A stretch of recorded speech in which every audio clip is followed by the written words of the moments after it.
I will proclaim to the world the deeds of Gilgamesh. This was the man to whom all things were known. This was the king who knew the countries of the world. He was wise. He saw mysteries and knew secret things. He brought us a tale of the days before the flood. He went on a long journey, was weary, worn out with labor. Returning, he rested. He engraved on a stone the whole story. When the gods created Gilgamesh, they gave him a perfect body. Shamash, the glorious sun, endowed him with beauty. Adad, the god of the storm, endowed him with courage. The great gods made his beauty perfect, surpassing all others, terrifying like a great wild bull. 2/3 they made him God, and 1/3 man.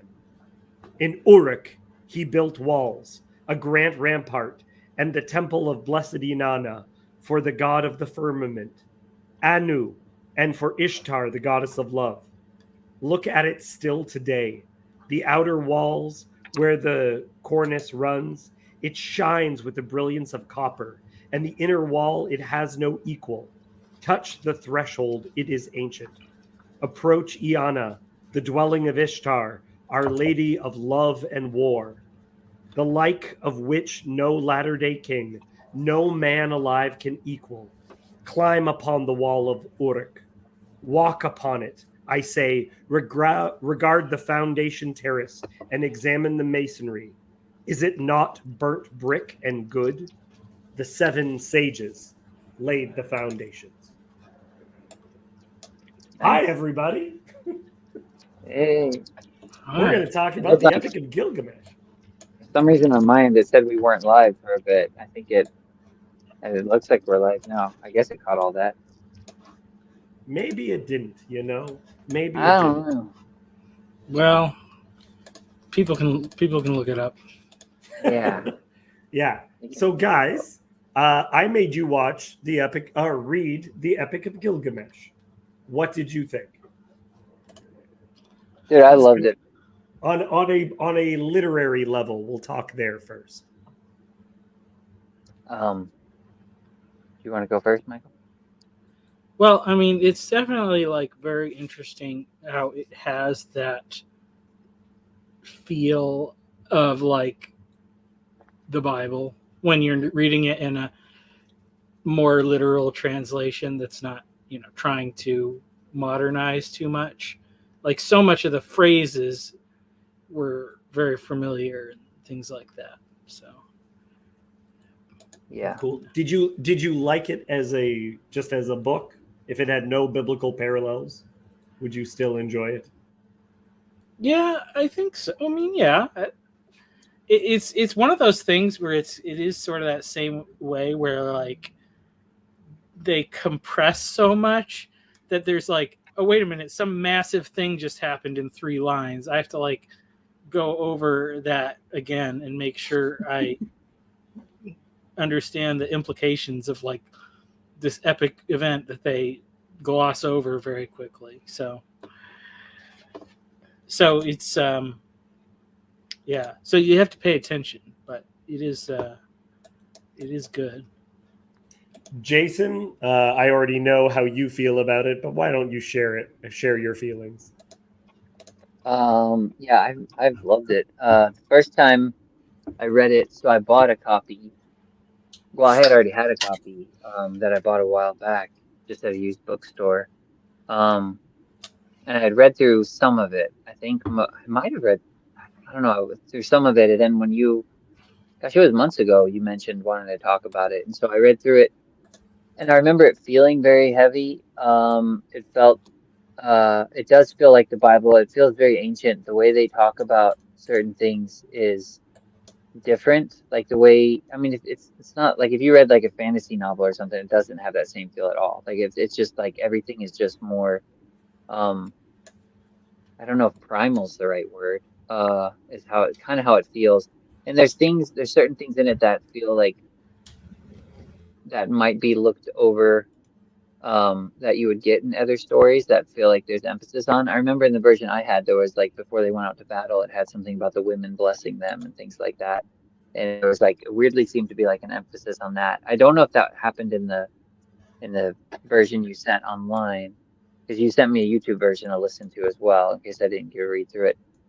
But then my second go through the story when I was listening to the YouTube version, I wish I would have had like a copy of that in front of me that I was had been reading as I was going through, because there were parts of it that I just was like, that just kind of struck me really deeply. And then there were also the second time through was when I was just realizing, man, this story just seems like just it seems on.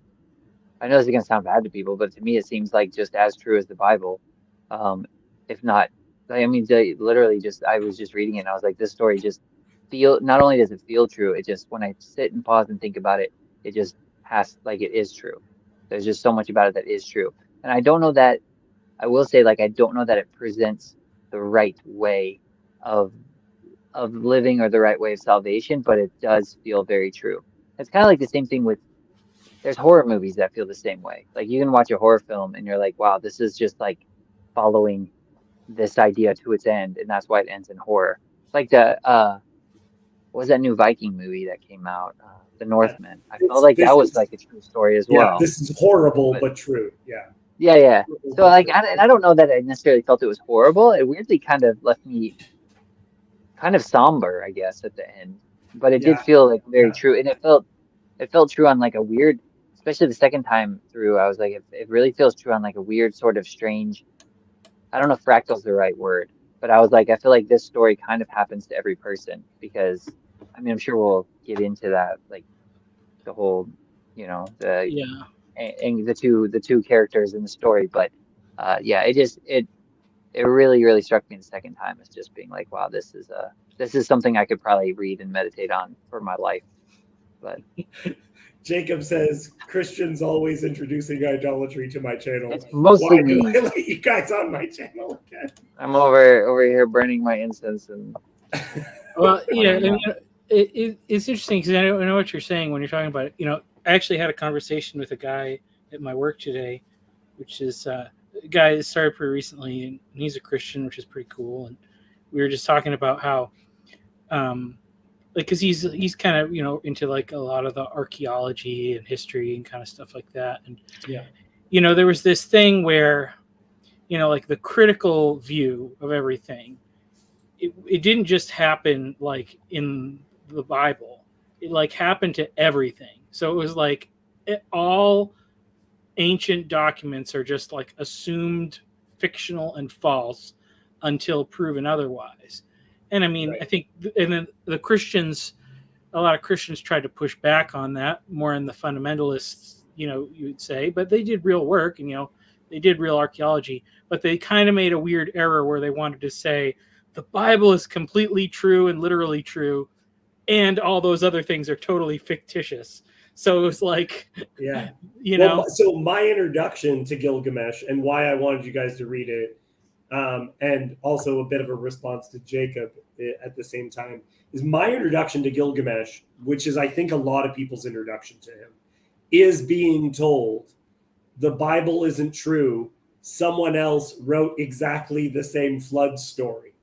So therefore, it's Michael Heiser's understanding of it is like, it's like for Genesis, there was a project due, and someone's like the guy writing Genesis just went, oh crap, I need another couple of chapters. What do I do? And just takes from the Epic of Gilgamesh, the flood story.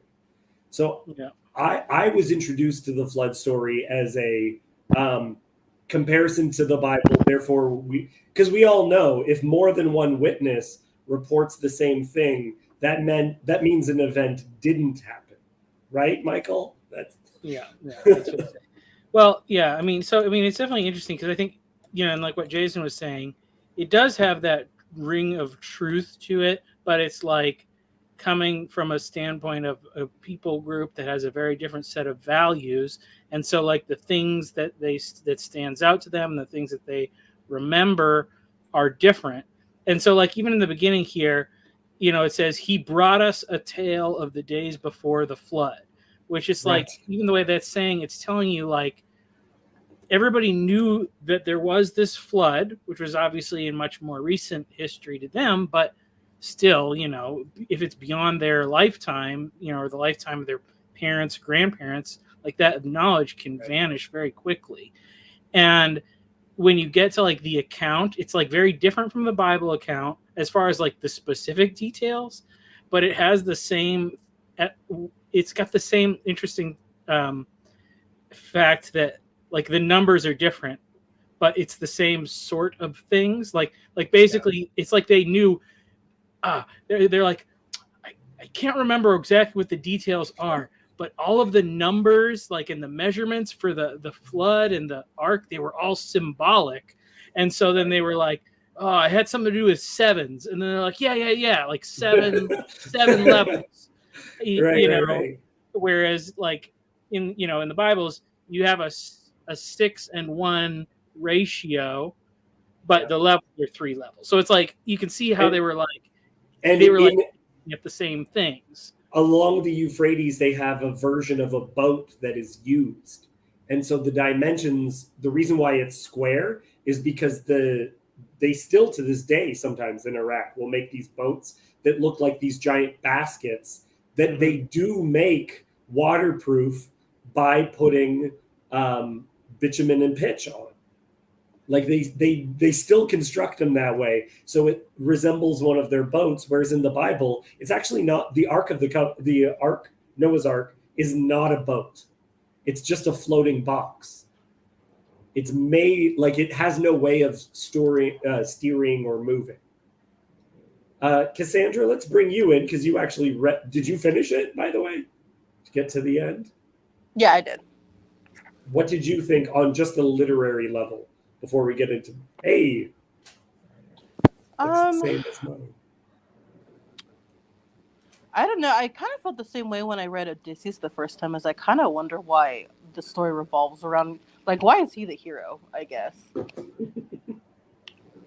But I guess hero doesn't need to mean like good. I guess, or something. Because he was a king, and he was the only one that could afford to have somebody write down the stuff he says. Look, he defeated Humbaba, the guardian of the cedar forest, and he met Utnapishtim the faraway, who lives on the edges where no one else was able to get to. Yeah, we're live streaming. Luke, if you want to talk about the Epic of Gilgamesh, join us. But if you don't want to talk about the Epic of Gilgamesh, no thank you, sir. Yeah.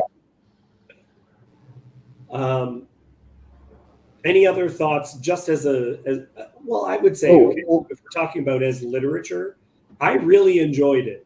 When I first read the Bible, I was actually surprised because it was far more grounded and less like a epic myth than I was hoping it would. I love the Bible, but it is not told like a myth. Luke, this is relatable, man. Just wait. I just got through saying this story, it happens in every single one of us. It's in your heart. But then I love the epic quality of it. Like the boom of the beginning of it, the way that it will tell stories it's in a way where it was supposed to be performed. And you can get to you can find some guy did musical versions of it, and I just love those musical versions of Gilgamesh. Oh, the ones you sent. Him playing. Where he plays with a giant Babylon. I'm not going to play it because oftentimes that'll get taken down. But it's like with 5 foot. Yeah. It's a 5 foot tall harp that has like a noise to it, and he's like crying out. It's pretty incredible. Yes, it was also featured in one of the greatest episodes of Star Trek: The Next Generation. Oh, that's right. That's right. About the two guys. The Darmok episode. Yeah. What is the line the guy always says? Darmok and Jalad at Tanagra. Yes. Shaka when the walls fell. Yes. Excellent. Thank you. Okay, I'm There's, going. well, that one part too. I was going to say when. I mean, I don't know if it's something you wanted to say for later, but you read the prologue, and it reminded me of that psalm.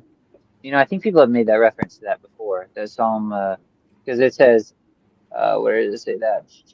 Climb upon the wall of Uruk, walk all along it. I say, regard the foundation, terrace, and examine the masonry. Is it not burnt? Is it not burnt brick and good? The seven sages laid the foundations.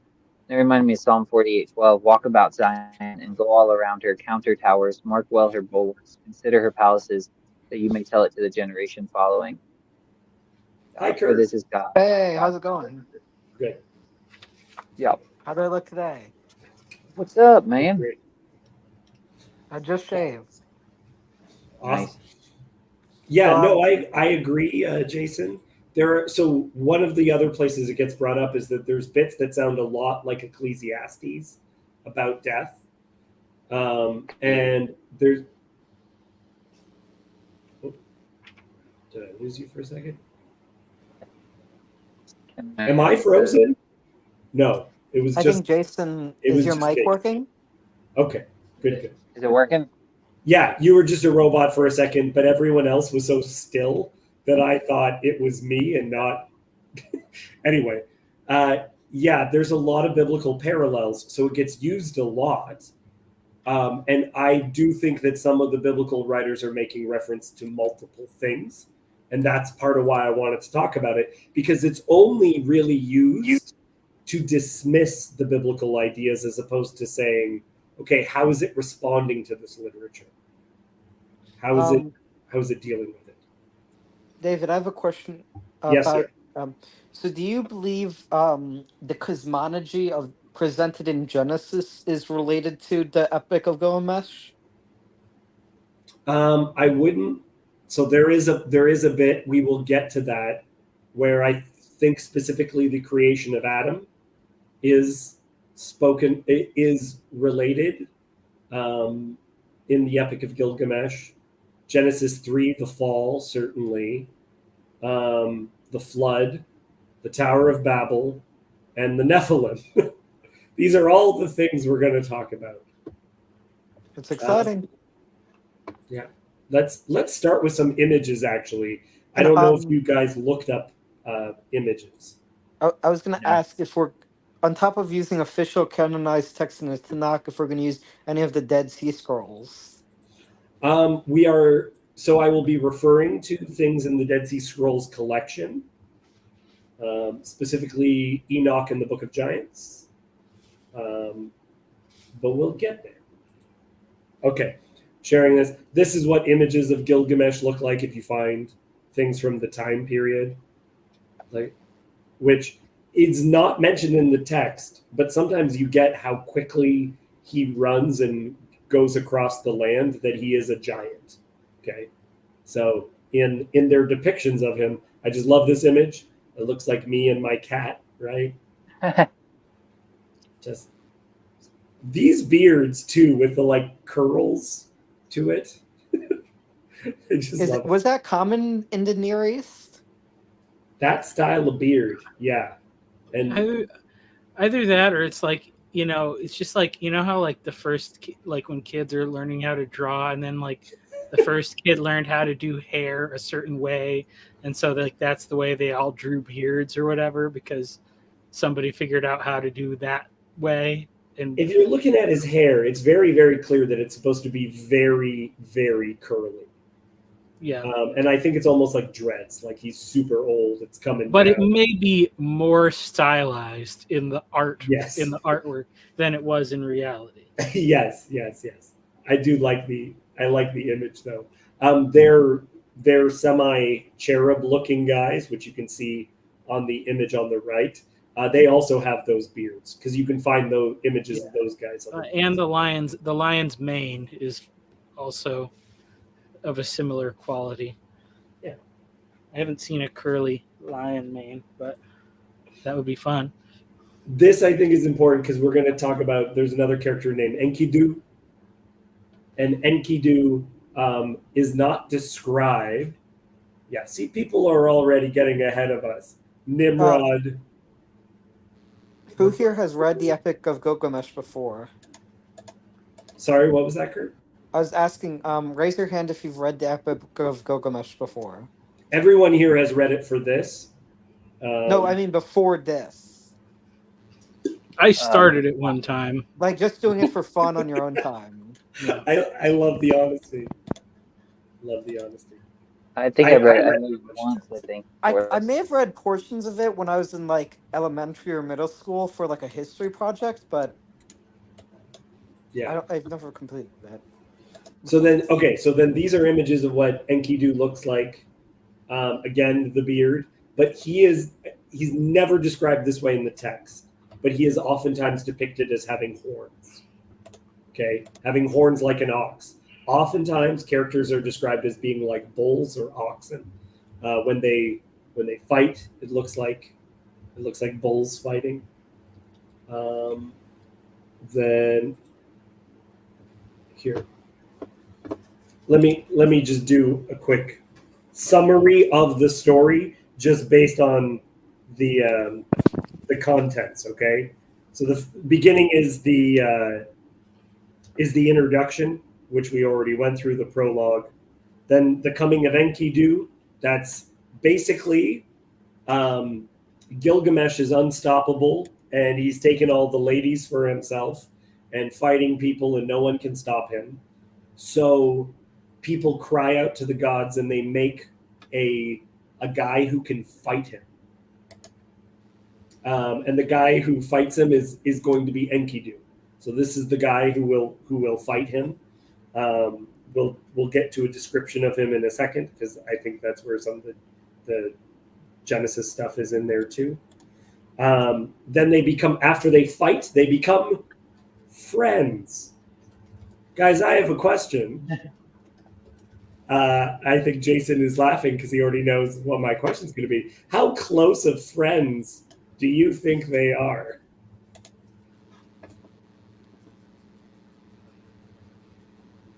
Intimate friends. Intimate friends? What is this? They question? hold hands a lot. Do you think that they made out? They made out. Oh my gosh. Probably not. How was I? Why did you say I was going to know this question? Well, because you smiled when I said, how close of friends do you think they are? Because they oftentimes will describe it as that you will love him like a woman. Not a really close relationship. Yeah. I saw, even when Gilgamesh knows that Enkidu is coming for him, he has a dream that he sees an axe, and he says, and I loved it like a woman, which could be physical love. And then he has another dream, and it's a star falling from heaven. And when the star falls from heaven, then he loved it like a woman. And the word for axe in the original Babylonian is a word that's almost identical to a word for a prostitute. How is that normally read? Because with older texts, is that I mean, how would you express that sort of love? Is that just a common way of expressing that, or are you actually saying this is like? Because I mean, it says that about David and Jonathan too, that they loved. David says of Jonathan, my love of Jonathan surpasses the love of women. But I don't read that in like. Yeah. Well, I mean, David was kind of deficient in loving women, so I mean. Yeah. Well, I mean, I honestly can probably say, okay, so. Bathsheba. Yeah, he was not good to her. Yeah, that's true. Not until later, I don't think. Yeah, I guess so. But to be fair, David did have a lot of stress in his life. Yeah. I love that. That is my favorite excuse. He had a lot of stress in his life. He did. Look, if you were the second king, you were very high strung, you know. I think, I mean, it's honestly, it's like, it's not justification for it, but it was just like that was incredibly common in like all cultures, right, up until Judaism and Christianity spoke out against it a little more explicitly, but like even to the Roman Empire and beyond, it was they had their weird thing about like it was better to be on one half of the equation than the other, but Yes. it did. But the sex of your partner wasn't so important. I If mean, people look into this, this is one of the things that comes up a lot. And it was also oftentimes very common within military situations, like the Spartans would oftentimes have sex with each other. I don't know. Yeah. I guess you Well, fight better, right? The one you love. Well, I think that's the thing too, because isn't that guy that manosphere guy, Bronze Age pervert or whatever? Like he's a he's grifter. well, yeah, but either way, he's like a gay guy that's like it's manly to be gay, and there's like quite a few of those going around. Like it's like we're so manly we don't even touch women. Like I mean, in for context, in Iran they have transition surgery for because they basically they want to minimize homosexuality by allowing people to transition or something. Yeah. So I mean, the Arab and Muslim world, especially, not great sexual ethics. Yeah. Okay, moving To on. this question, well, to your question, though, what I would have answered before we went down the more physical route was I would have said that the closeness to him is that he's actually seeing his brother, or almost seeing his own self. That's Yeah, kind of the yeah, they impression I do. got. They do get referred to as brothers to each Yeah. other. There's a deep friendship, but there is a little bit of language he which sees is him as his reminiscent. counterpart, right? Like he sees him Yeah. as his other half almost, or Yeah, something like that. Part's a good word because throughout the story, it seems like they are likening Enkidu to a woman. They keep using like feminine language, and then Long hair like a Whatever woman. that He had whatever beautiful that hair. votive thing was, where Oh, he man. had that do that ritual or something. It seems like it was a woman only thing that they were having him do. Yeah. Look at that. Cassandra, she did her homework, everybody. And then before Michael brought up the Manosphere guy, I was gonna say they seemed. I mean, I think they might be MGTOW. That was my sense when I was reading. That's right. Because they have a bros before ladies Yeah, conversation. there's a little red pilling going on. I thought Yeah. throughout the beginning of the story. Yeah. Because the goddess of love is just like, hey, you want to have a relationship? And he's like, no, I just want to hang out with my best friend, okay? Yeah, they're on their grind. Okay, so after they wrestle at the entrance of a bridal chamber, that's how they meet. Okay, they wrestle with each other in the entrance of a bridal chamber. Then they're like fighting, and they're like, now we are friends. I mean, what we are skipping over the whole like part of Enkidu's development, because that's an interesting thing, is because he is civilized by a woman from the city. Yes. So, and then prior to that, he's running around with the wild animals and Okay, Michael, I'm gonna stop you right now because we will get to that. Okay, that is one of the sections I'm gonna want to sit on. Yep. Okay, so after they become friends, then they go and they fight an ogre or demon, or however you want to say it, who is called Humbaba, the guardian of the cedar forest. Not in any of the descriptions of him, but in depictions of him, he has a face made of intestines, just for fun. So you see the intestine face here and here, entrails. Why is that? That's Is so that interesting. When people do stuff like this, it's just incredibly fascinating to me. Yeah. He's just like they must have seen it. Like, I don't know. Yeah, you think it was intentionally intestines? Yeah, it's supposed to be entrails. They describe it that way in a couple of places. I like that one on the bottom right. It looks like this guy. I don't know. This guy. What? Yeah. Pretty cool. He looks like the guy, the Iron Maiden mascot, Eddie. Oh yeah, Zombie guy. Definitely does. You will notice as well horns on Enkidu over here, horns on Enkidu over here. Though on this one they both seem to have it, but horns were also used as like crowns and stuff like that. Then after they defeat Humbaba, then the goddess of love, Ishtar, is super turned on and wants to marry Gilgamesh. But Gilgamesh is like, no, you're the goddess of love. And we all know love is actually fading.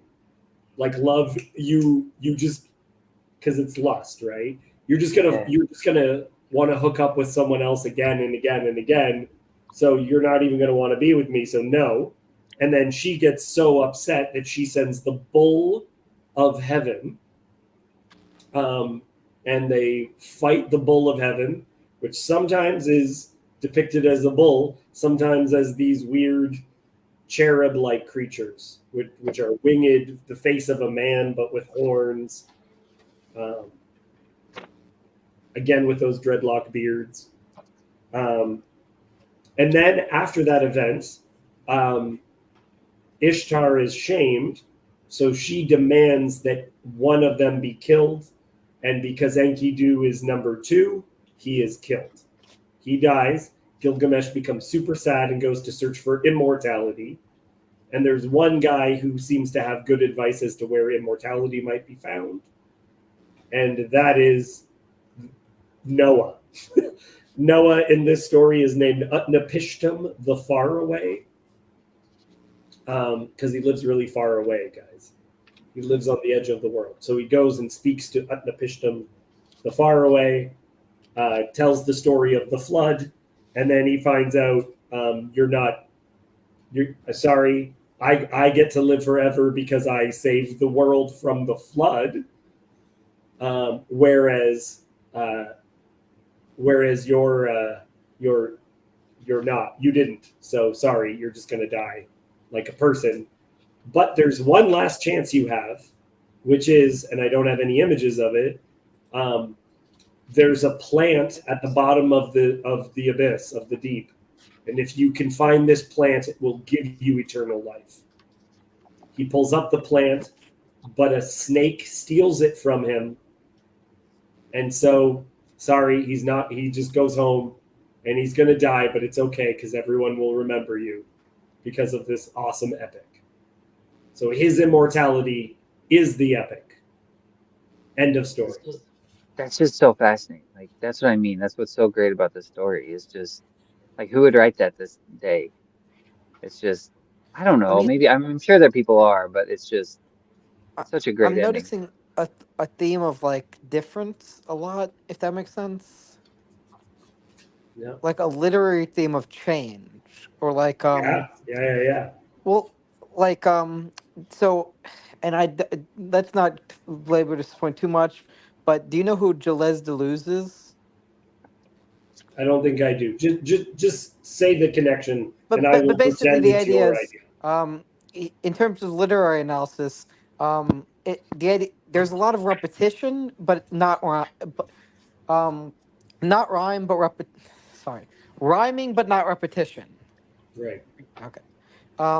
Because so like it's sort of similar to a lot of other hero myths, but there's obviously an idea at the end of like ultimately, even though you're dead, there's still going to be you're still going to be remembered and commemorated. Right. Yeah, connection with the Greek epics. Even the connection to the Greek epics and that they go to the underworld. That's kind of where Utnapishtim is. He has to go across like an abyss of And the death. thing is, in Hades, to my understanding, it's not really like the Christian. It's not really like the Christian understanding of hell. No, it's not even close. No, it wouldn't. Hades, it would be like Sheol in the Bible. Like it's the grave. Everyone. Well, the Jewish understanding of the afterlife is itself a pretty messy topic. Yes. Did I miss anyone's favorite parts or anything that they want to add about anything I missed from the story portion before we get into the Genesis connections? Are we gonna dig more into the story of Gilgamesh, or are we just because there's a bunch of stuff in there that we like briefly ran over, like the whole Enkidu thing and with the harlot and the gosh, what Gilgamesh says to Ishtar when she's trying to hook up with him, like his whole speech to her is just Yeah. amazing too. There's all that stuff. Let's Are get we in. are we gonna go through kind of slow? Okay, all right, cool. Yeah, let's get into a little bit of that, shall we? Yes. Who would like to read? Yeah, read, but with an epic voice, Kirk. That's important. Okay. You made him. I'm sorry. I don't want to. You're doing great. That's Okay. perfect. You made him, O Ururu. Now create his equal. Let it be as like him, as his own reflection, his second self. Stormy heart for stormy heart. Let them content and leave Uruk in quiet. Okay, So, pause. That was great. That was excellent, Kirk. Okay, so there is a complaint made about Gilgamesh because he's taken all the ladies. So they need him to have a partner. Okay, a partner that will be his second self, which you guys are all saying is a friendship thing. I totally accept. But then the description of making him sounds to me like it's Adam, for lack of a better term. Wait, Okay. so this Go ahead. this person is Adam that he's creating, right? The equal. This is the creation of Enkidu. Yeah. I I got the same impression. It was Adam, Edom, Esau. There's all these different things you can draw on with that. He's a man of clay, the man of earth. Well, it's interesting, when we do this comparison thing or whatever, because I talked to David about this a long time ago, in a random thing, like, it talks about the flood, and the flood is like, I take it to be global. I think you have to really bend the text. You have to say they were really ignorant to make it a local thing, whatever. So, it seems like it's a global thing and it's a once thing. It's God saying never again. But that's like the only thing that he says never again about. And there are all these kind of like, obviously there's like a pattern of these echoes of these events throughout the story of the Bible. And I think that, there's no reason to say like it has to be the time. Like Adam was a man made out of the dirt. Yeah, maybe somebody else can make another man out of the dirt or whatever. or it's even interesting, because it's like when people say like who is Cain's wife or whatever, and like the most logical thing is his sister, but there's literally nothing that prevents God from also putting Cain to sleep and taking a piece out of his side and using that to make a wife. Like there's no reason why that, as far as the text goes, that was the precedent that was set. So,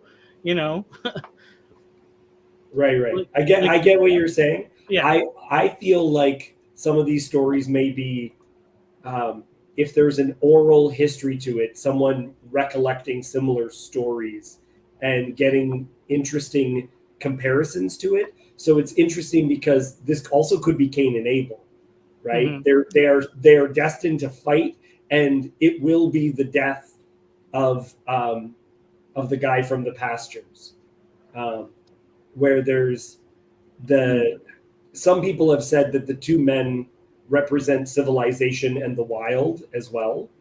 Well, could that be Jacob and Esau?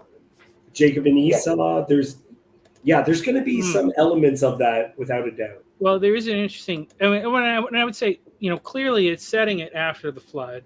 So, but because there are those echoes of things, it's interesting because the people complain at the beginning, like, shouldn't a king be a shepherd to his people? And, Cain, like Cain through his descendants, you look at that thing and it's like Cain was the farmer and Abel's the shepherd, but it kind of switches with his relatives, and it's the descendants of Cain that become the shepherds and the tent dwellers and all that. So it's this thing of, when you kill something, you become that thing in a weird way. I thought Cain built a city, though. Yeah, but his descendants, because his descendants are the father of Yeah. all those who Livestock. keep Yeah. herds and dwell in tents. And Yeah. Joseph points this out because it's Jabal and Jubal and Tubal Cain, and all of their names are based off of Abel. So it was like this: the family was saying, like, remember Abel? He was the good one. We killed him. We shouldn't have done that. Like the Everything family is is heaven. remembering. Yeah. Everything is heaven. Yeah. Wow. Cassandra, will you read the next section? At the top or no? We're in the middle. It's the middle Oh. In section. an epic voice, please. In an epic voice or a fairy tale voice, like you are Sure. reading it to a child at the edge of the bed. Okay. So the goddess conceived an image in her mind, and it was of the stuff of Anu, of the firmament. She dipped her hands in water and pinched off clay. She let it fall in the wilderness, and noble Enkidu was created. There was virtue in him of the god of war, of Ninurta himself. His body was rough, he had long hair like a woman's. It waved like the hair of Nisaba, the goddess of corn. His body was covered with matted hair like Samugans, the god of cattle. He was innocent of mankind, he knew nothing of the cultivated land. So there's an importance there. He was innocent of mankind. There's a couple of references of him being innocent. Very important. Michael, I just think it would be funny if I made... So he's made out of clay. He's living in the wilderness. And this part, I don't know what your guys' experience was. But a guy... This, for whatever reason, made sense to me. And it made me laugh that it made perfect sense to me. Michael, for whatever reason, it will make me laugh the most if you read the last section. Okay. My son, in Uruk lives Gilgamesh. No one has ever prevailed against him. He is strong as a star from heaven. Go to Uruk, find Gilgamesh, extol the strength of this wild man. Ask him to give you a harlot, a wanton from the temple of love. Return with her, and let her woman's power overpower this man. When next he comes down to drink at the wells, she will be there, stripped naked. And when he sees her beckoning, he will embrace her, and then the wild beasts will reject him. Getting So pretty why I raunchy in laughed... here. Sorry, go ahead, Kirk. I was just gonna say, getting pretty raunchy in here. Yeah. So the wild man, Enkidu, or how did you say it, Cassandra? I like the way you said it. Enkidu? Enkidu. Okay. Enkidu. He is freeing the animals that are caught by the trappers and frees them from the hunters and all that stuff. So they're like, okay, we want to catch some deer. What do we do? And this is the plan. We get a prostitute, make her be naked. If they have sex, then the animals won't want to hang out with her. And for whatever reason, in my mind, I was like, that makes perfect sense.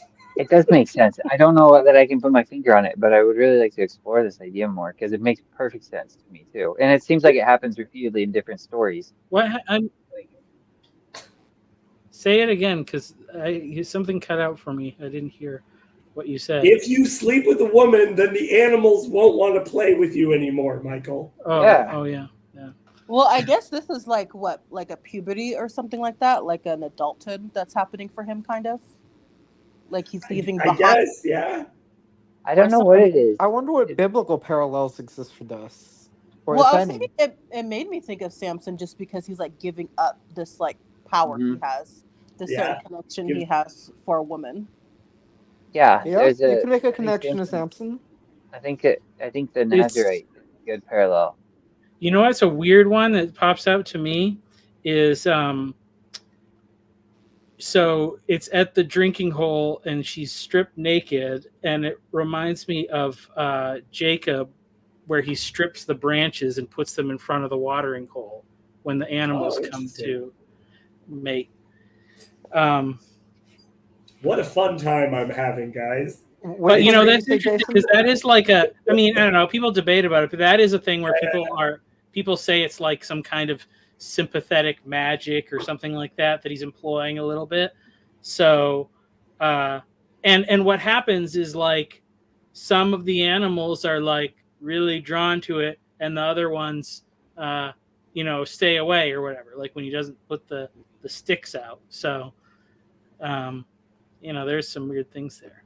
But I was also the description there for Enkidu in the second paragraph. It was making me think of Samson with the long hair, the god of war, Esau for the hairiness, and then also Nebuchadnezzar. Nebuchadnezzar, yeah, eating the with the cattle and the mattedness of the hair. Like he's got a mange interesting. to him. Well, and that's a really interesting one because this is like part of their canon, right? Yeah. So like Nebuchadnezzar would have been like, I'm becoming Enkidu if he was conscious in his mind or whatever. Like, well, that's really who he turns into, isn't it? Well, when Nebuchadnezzar refers to seeing a godlike creature as being like a star from heaven, and that is also how Enkidu is described. That in the dream where Gilgamesh is warned that someone who could be his rival will come and fight him, he sees it as being that way. Do you believe that was an intentional choice on the part of the authors?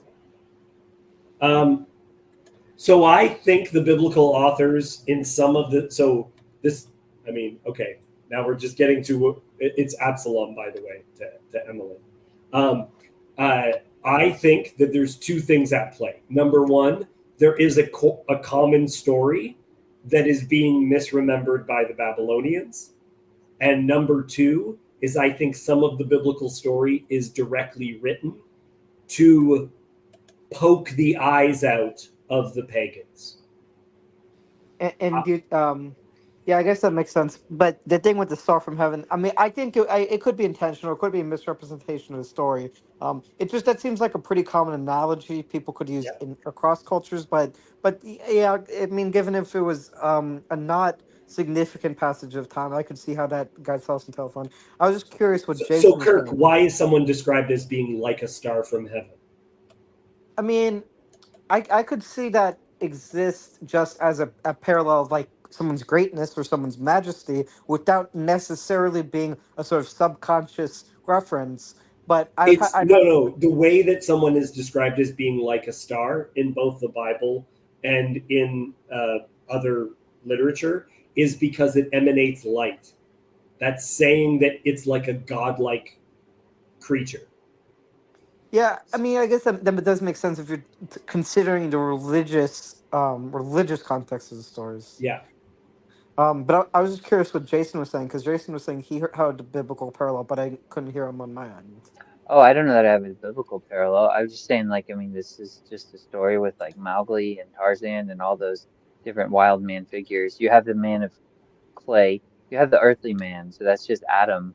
I mean, I guess you could say it's kind of like, I mean, there's a weird way. I mean, that's what I mean. It strikes me as just profoundly true, and I'm not sure quite why or how to get at it.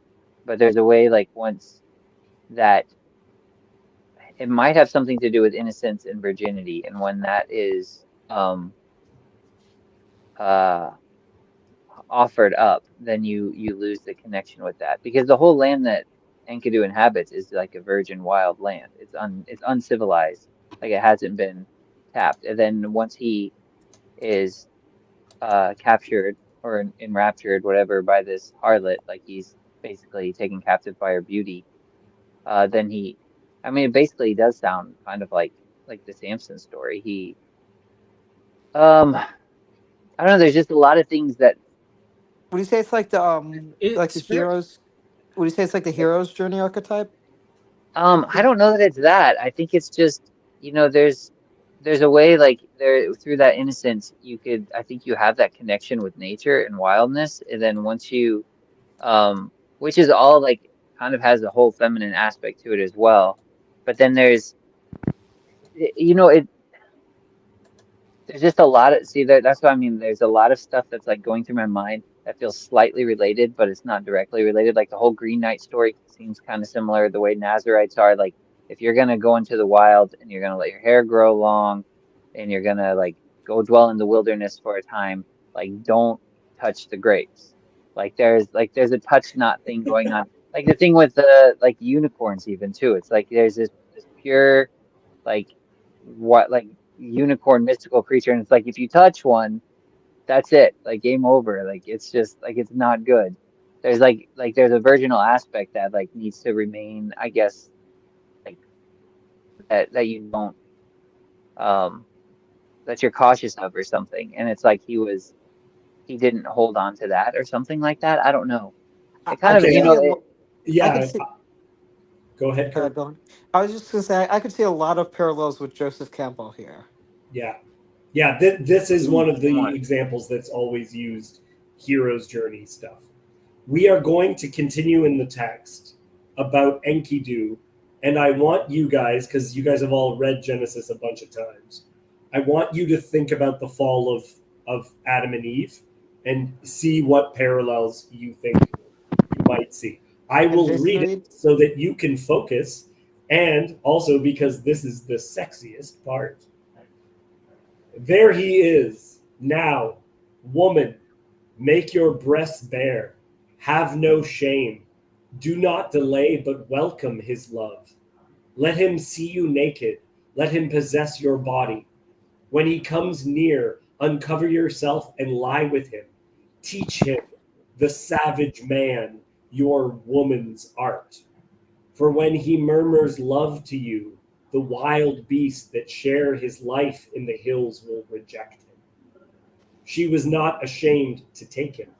She made herself naked and welcomed his eagerness. As he lay on her, murmuring love, she taught him the woman's art. For 6 days and 7 nights they lay together, for Enkidu had forgotten his home in the hills. But when he was satisfied, he went back to the wild beasts. Then when the gazelle saw him, they bolted away. When the wild creature saw him, they fled. Enkidu would have followed, but his body was bound, as though with a cord. His knees gave way when he started to run. His swiftness was gone, and now the wild creatures had all fled away. Enkidu was grown weak, for wisdom was in him, and the thoughts of a man were in his heart. Jesus, not kosher. Wow.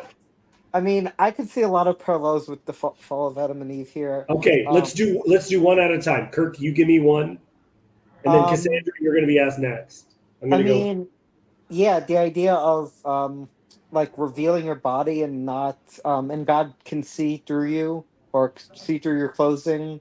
That's I great. could see. Okay, that's good. That's good. One. Cassandra, give me another one.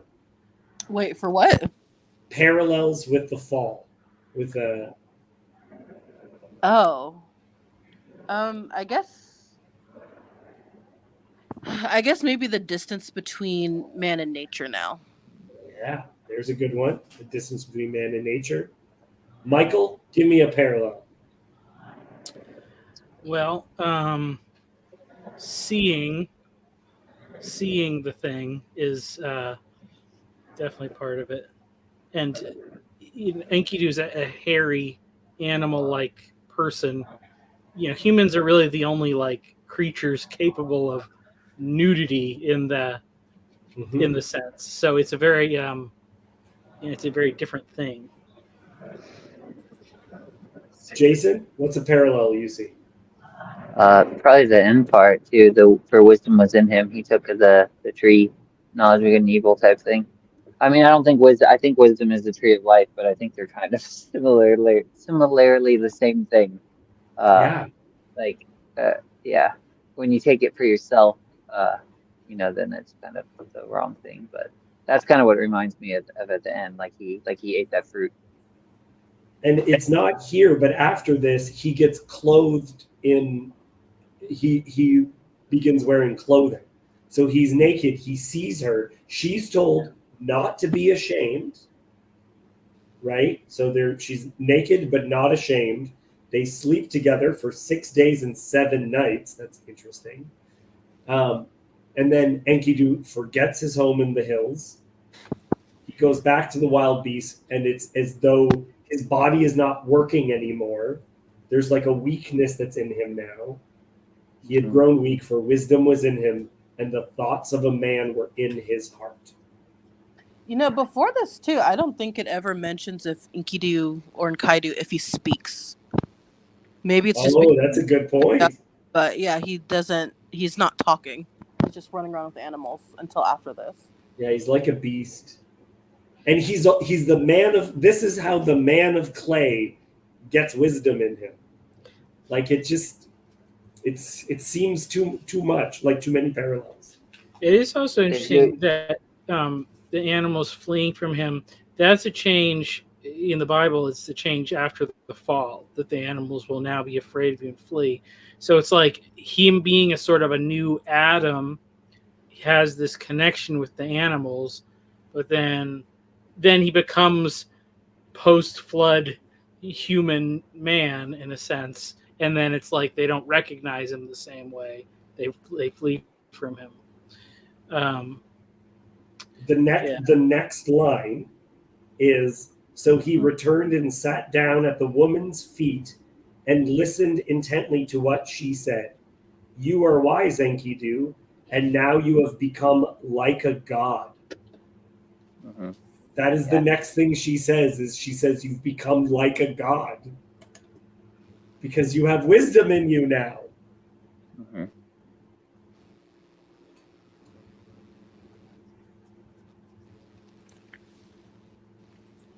Okay. We'll go back a second. And then also eternal life at the end, I was mentioning, is stolen by a snake. He goes down. It's not fruit this time. This time it's what is it? Flower? It's a seaweed or whatever. Yeah, right? it's a flower, a seaweed. It's like a rose at the bottom of the abyss. I just assumed it was seaweed because it's at the bottom of the ocean or whatever. But it says it has thorns, and it's a flower. Yeah. But it's a plant. Are we talking about the physical ocean, or do you think this is like a metaphysical, like otherworldly type? It seems like it's regular water because he ties stones to his legs to sink to the bottom to grab the plant. There's that idea though, that impulse, right? Like where, people think that if you can really, really get to the depths of like, not just your subconscious, but even like the depths of the darkness of the soul or something, you'll find this little blossoming, life-giving thing or something like that. So that's what I mean, where this story just strikes me as true. It's like, why wouldn't you write something like that? Right. Like, I'm seeking eternal life. Obviously, if I'm like, that just seems like what you would do. You search the heights of heaven and the depths of the earth. You go down to the deepest place you can go. And you go to the edge of the world. You talk to the guy at the edge of the world. Yeah. There's parts of this story also that remind me of, like, there's different parts that remind me of George MacDonald's. A few different of his stories too, but one of them was the Golden Key, and like there's a part where he goes to the edge of the world and he gets to the end, and he's at the sea. It's basically the ocean, because you're at the edge of the world. There's nothing else but just the ocean waters. And he there's a part where it says something about like he has to lay down in this bath, and there's like all these little white blossoming flowers, like even like at that point there, and he says something like George MacDonald says something strange. I've never been quite sure what to make of it, but he says like in that place, all the blossoming flowers are white.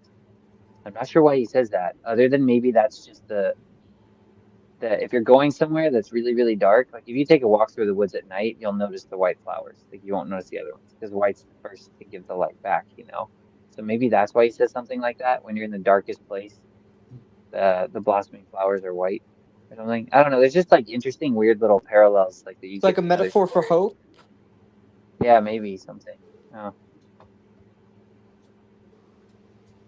I like this. Whose page is this now? Look, everyone is streaming it right now. So pick who you want to support, Chad. Yeah. Okay, I want to get into some interpretive stuff because if Genesis was written and this story was already written down, then I think part of your Genesis 6, your Nephilim, would have been read that these characters are the heroes of old. That's actually the heroes of old is what Gilgamesh's name means. Gilgamesh means like ancestor hero. And he is this character that they would have worshipped like a god, would have seen as semi-divine, but from the perspective of the biblical authors, he's actually like demonic and evil. Which reminds me of part of what Cassandra was saying, where it's just like, why is this guy a hero? Right? At the very beginning of the story, he's raping women. He's like taking women before it's their time, killing whoever he wants. This is the ancient Near East. I mean, this is the ancient Near East. Remember? Yeah, this is Iraq. This is the place where. But there's a weird way though. Like even though he's not, well, I got the impression it wasn't really like applauding him for those things. It was kind of just purposely describing him as a tyrant, and that was the need for Enkidu, right? Yeah. Because he doesn't. He's.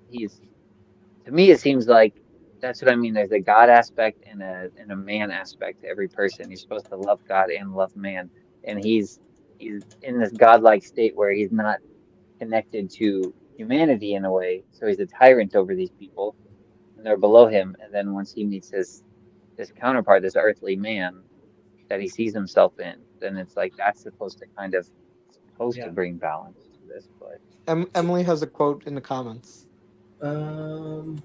Kirk, read it for us. He said, "All men will be sailors then, until the sea shall free them. But he himself was broken long before the sky would open. Forsaken, almost human, he sank beneath your wisdom like a stone." Bella and Cohen. that's cool. Like that. And is Mount Hermon referenced in Gilgamesh? I believe it is, yes. I believe they go to the top of Hermon. I believe that's where their pantheon is. Or am I mistaken? Wow. Okay,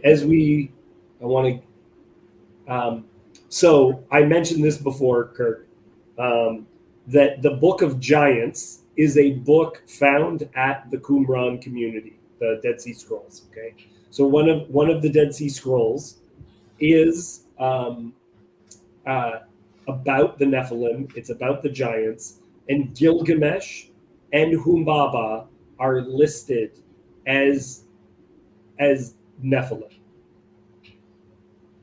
as the fallen sons of God. Yeah, I mean, I actually haven't read much of the Dead Sea Scrolls. I've read parts of some of them, but I don't know. It seems I should focus on the canonized Tanakh and some of its commentaries before. Yes, getting I would agree.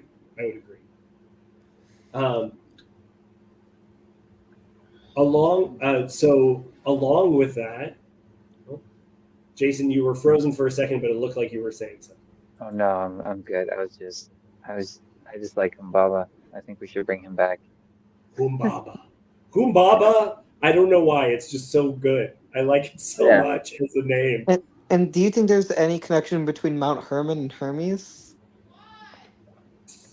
Or was I reading too much into it? Let's I'll Google that while you.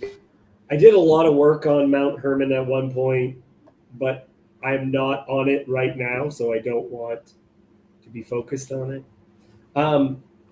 But yeah, so if you're reading how some people at certain points within Judaism understood characters like the Nephilim, they would have understood them as having angelic or divine, however you want to say it, parentage. Not God, not Hashem, but these sons of God is oftentimes how these earthly kings would be described. So here, let me bring. It's interesting because I think it's interesting even like with the like with the Greek myths and stuff. Pretty much all of them, you always have these kind of like these different like generations of gods, and then you have these sort of divine and human interactions. But just the way that people hold like great people in regard, or even the way that like kings were always thought of as gods, you could even, if people are skeptical to have like a supernatural aspect to it, I wonder how much of it even is just that, like you have these guys at the beginning of the genealogies that are like living for 900 years, and then it goes down and down and down over time. But it's like if you're the guy that's 100 years old and your grandfather's 400 years old and he looks like a muscle man, and you're like starting to age, it's like you just think like, are these gods? Like it could be like even just the genetic power of the primordial man or something. Well, so I think this should be talked about because this relates to in the Bible when Og's bed is described. I pulled this up from the Lord of Spirits podcast. So this is Father Stephen DeYoung. And this is a quote from him, but he also in other places says, I wasn't able to find it, that we have found ritualistic beds that were sometimes included in temple complexes, where by having sex with a cult prostitute on there, you believed, well, here, I'll just read this quote. So what you find in the Babylonian sources in particular is, for example, on that same Sumerian kings list, we mentioned that list, the Apkallu, for each king before the flood. After the flood, each of the kings is 2/3 Apkallu, 1/3 human. And you say, how can you be 2/3, 1/3? Well, if you have 3 parents, then you can. And Gilgamesh, in the Epic of Gilgamesh, is 2/3 divine, 1/3 human. Sometimes, in some cultures, by the way, just so you know, this was reversed, where it would actually be the temple slave or prostitute or priestess who would embody a goddess, and the king would, in which case he would sort of have 2 mothers and 1 father. So you get that with Gilgamesh being an example of that. That happened there, but this is the kind of ritual activity. So this is idolatry, sexual immorality in the extreme. So it's sort of saying this is how bad it got before the flood. Yeah. So this is the thing. Then this is realized looking at the way it's described in the text. No one will say this because it makes them too squeamish, including Father Stephen or whatever. But there's plenty of evidence that this happens in real life, because you have, so the question and debate is like sons of God. Who is sons of God? Is that humans or is that divine? Well, it can. Wait. Are you implying, Michael, that people who are the kings of the modern day all went to some island where there was a temple and there had ritualistic sex? Is that what you're implying, Michael? No, I don't know, not necessarily, but this is. They did. Okay, sure, they may have, but this is a solution that to me make it seem like God would be willing to say, shut it down. Is you have sons of God. Adam is a son of God, right? And then he's a man, and who's the daughters of man? That would be like Adam's daughter. And so then you have son of God taking the daughters of man. So and then what's the percentages of like that the DNA there? Mom and dad plus dad again is 2/3 God and 1/3 man. Yeah, but there's.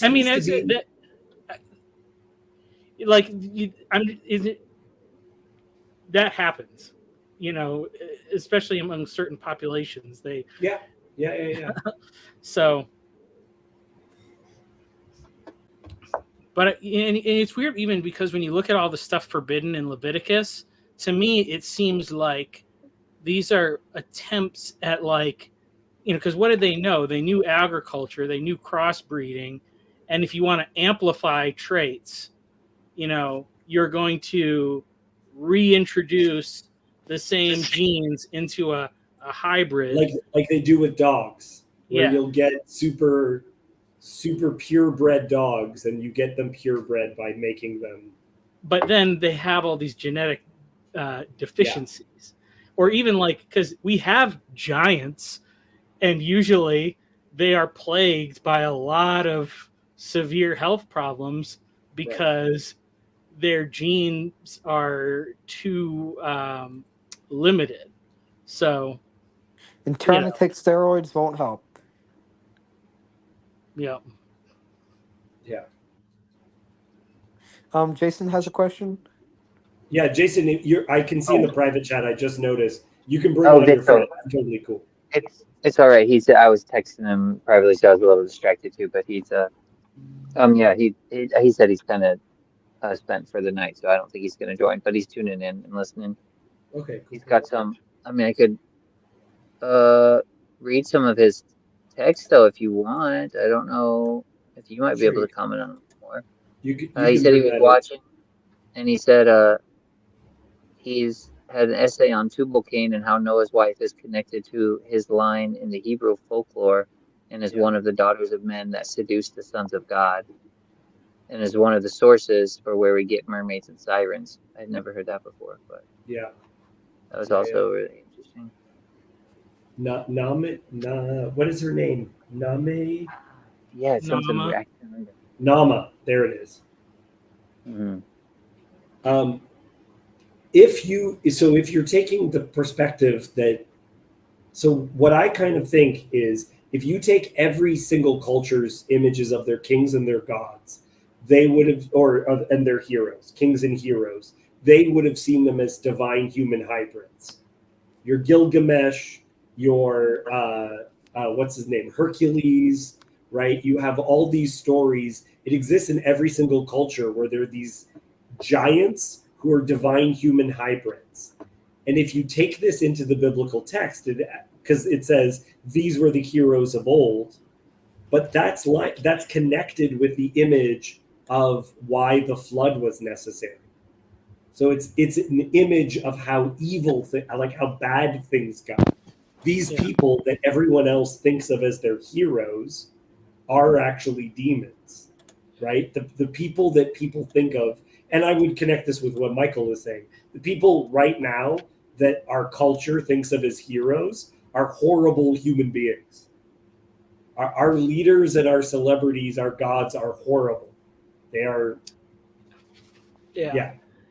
I want to introduce one more idea that also adds another element to this. And going back to Enkidu, because when you have, like in Genesis 3, and you have the serpent, and it's just saying he's more crafty than any of the other beasts of the field, and it says like God put Adam in the garden, and then he formed these beasts of the field and brought them to the man. And so it's just putting the serpent in that category, but he's wise and he can talk and he can do all these things. And, people want to say like, oh, it was a snake possessed by the devil or whatever. But then when you look at all these other things, what do you see over and over with these pantheons of gods? You see like anthropomorphized animals, you got Anubis and all the Egyptian ones, a dog, a bird, a snake, whatever, with a human body. And so then you have like Enkidu, who's like an Adam or whatever, running around with all these animals. And so then it's like, and definitely, by the time, like it's in Greek too. Not the gods like proper. The gods are always having sex with animals. Like Zeus has sex with like 9,000 different kinds of animals. He has sex with like an ant and spawns some creature. Like he turns himself into a goose. He turns himself into like a turtle or whatever. So like, so that's like we read like beasts of the field. But I mean, I'm thinking like, is that even what is that creature, at least prior to the flood, it's not what we think of when we think of a beast of the field. It's a more sophisticated thing. So possibly that's something that clearly has a physical body like a human, and is it reproductively compatible? Maybe so, So I don't know. It's another angle to explore it from. Let me do a check-in with everyone to see if if there's any thoughts that people currently have that they want to share. No, nothing that Michael hasn't said so far. Awesome. Cassandra, let me do a check-in with you. Any thoughts? Anything you want to add? No, I don't think so. I was just gonna ask, where were we again in the story? We got back to the prologue, right? Yeah, I'm going to bring it back to the prologue. Yeah, so the prologue is what we will be talking about. Because the prologue is an interesting bit because it's basically it's a summary of the whole book. I got a question for you based on this idea of, because we're talking kind of about like a little bit about the Nephilim and like these heroes of old and them being part God or mostly God, mostly human. What do you think about Vishnu? Right? Isn't that? I don't know enough about Vishnu. But okay, from what I understand, there's Brahma, Shiva, and Vishnu are the three, like the trinity of Hinduism. And I think Vishnu is something, usually, from what I understand, this is my very limited knowledge, is it's kind of like God incarnate. When the world kind of is at an imbalance, Vishnu will incarnate himself in some way. And it's weird, you kind of see a progression of him. I think in like the earlier stories, like at first he comes as like a turtle or something that comes out of the water. So it's kind of like coming out of the water, then he's a boar that's in like the wilderness. And then, but it's almost like there's a godlike aspect that comes into the world in human form or something like that. Well, I know that in the Hindu scriptures that they also have a flood story, and it has the same number of people that go into the ark. That's interesting. Like, it's very common that 8 is the number. There's a couple of different numbers. It's not the same in the Epic of Gilgamesh, but in the Indian sources, it is. I don't know if it's necessarily. That's probably a bad. That might have been. Sorry, that might have been a bad connection for me to make. I don't know if Vishnu would be connected with like. I mean, there's a godly aspect, I think, to that, but I don't know if it would be. It's probably not good to connect it with the Nephilim because the Nephilim seem to be more always referenced as giants. And is it in sorry if I'm repeating you. I was a little bit distracted. Is it in one of the? I feel like I remember reading in the book of Yashar once where it talked about the giants actually devouring people and eating. Like they got in. There was like. Yeah, I know it's in Enoch as well, where they're cannibals. Oh, it is. Oh, okay, it's in Enoch. Okay. Gotcha. Yeah. Hmm.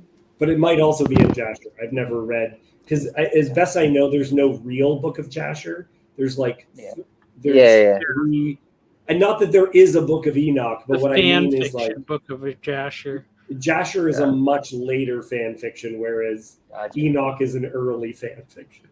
Yeah, but I mean, like I'm inclined because I just like believing all that stuff anyway. I believe it was probably there's real giants, all that stuff.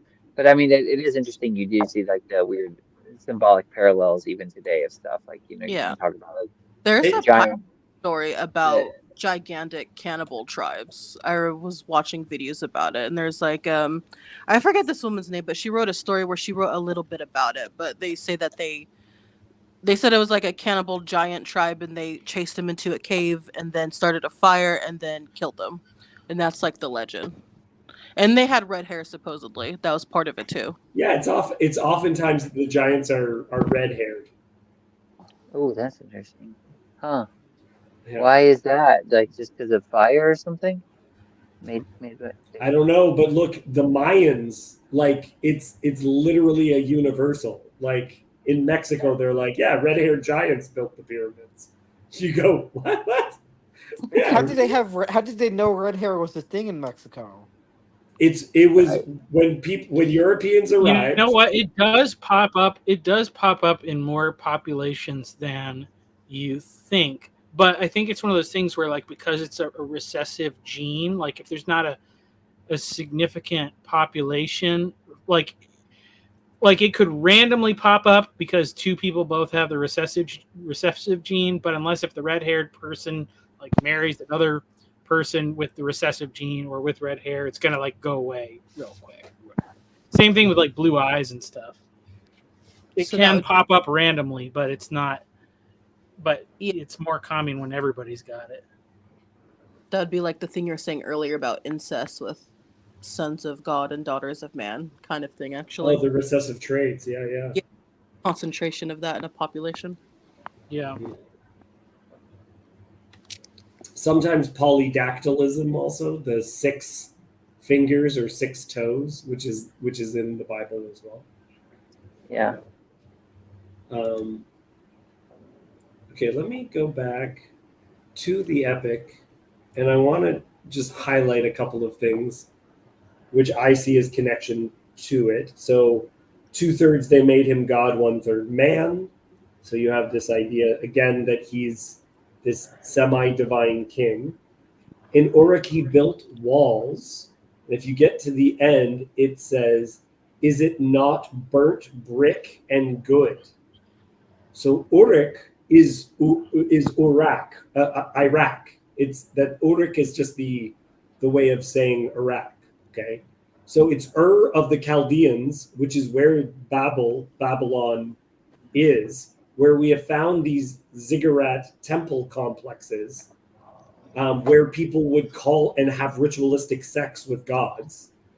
So Ishtar is coming down to have sex with him, right? There's on one of these ziggurats the burnt brick and good, the city and the importance of it. All of these things to me seem to be sharing a common story with the biblical tales. Though what's also I think particularly interesting in the version of the flood in Gilgamesh is that in Gilgamesh it's 2 sets of gods, right? There's the god that wants to destroy humans. There's the gods that want to like there's destroy and save. And in the Bible, it's just one God, right? God has multiple characteristics, both divine justice and divine mercy in one individual. Yeah, it's interesting because it's like all the other mythologies. It's always like, yeah, there was a god that created all this stuff, but he's dead now. Like he's long gone. Yeah, and then it's always like this, and then this dualism or something or whatever. Or like, but it's like, well, who's writing these stories? Seems a little propagandistic, you know. That's but. I was watching a video where they're comparing flood stories, part of the one in Gilgamesh too, and it talked about a lot of the other stories were like they did the flood because people were too noisy or something. That's what happens in Gilgamesh. It's like we can't get any sleep, so they want to kill them all. But yeah, but I was thinking about that in terms of propaganda, because then by contrast, the Bible flood story is the only one where God tells the people to be fruitful and multiply, and all the other ones they're like, we need to cut the population down, and we're annoyed. Yeah. And it's also, bad. in Gilgamesh, the gods are like starving because there's been no offerings when they're on the flood. So when the sacrifice is made in Gilgamesh, it says that the gods swarm the altar like flies. It's like they're starving spirits that are like, they need to be sustained by the humans. That's interesting. Fascinating image.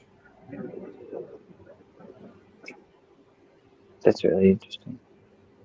Yeah, so some people think, I don't know, Cassandra, you may have come across this. Some people think that Gilgamesh, because he's known as being a great hunter who destroys Humbaba, that he is Nimrod,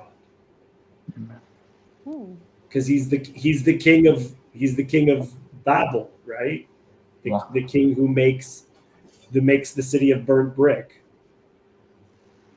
and he's described as a Gabor, and Gabor is sometimes considered to be a euphemism for Nephilim by some.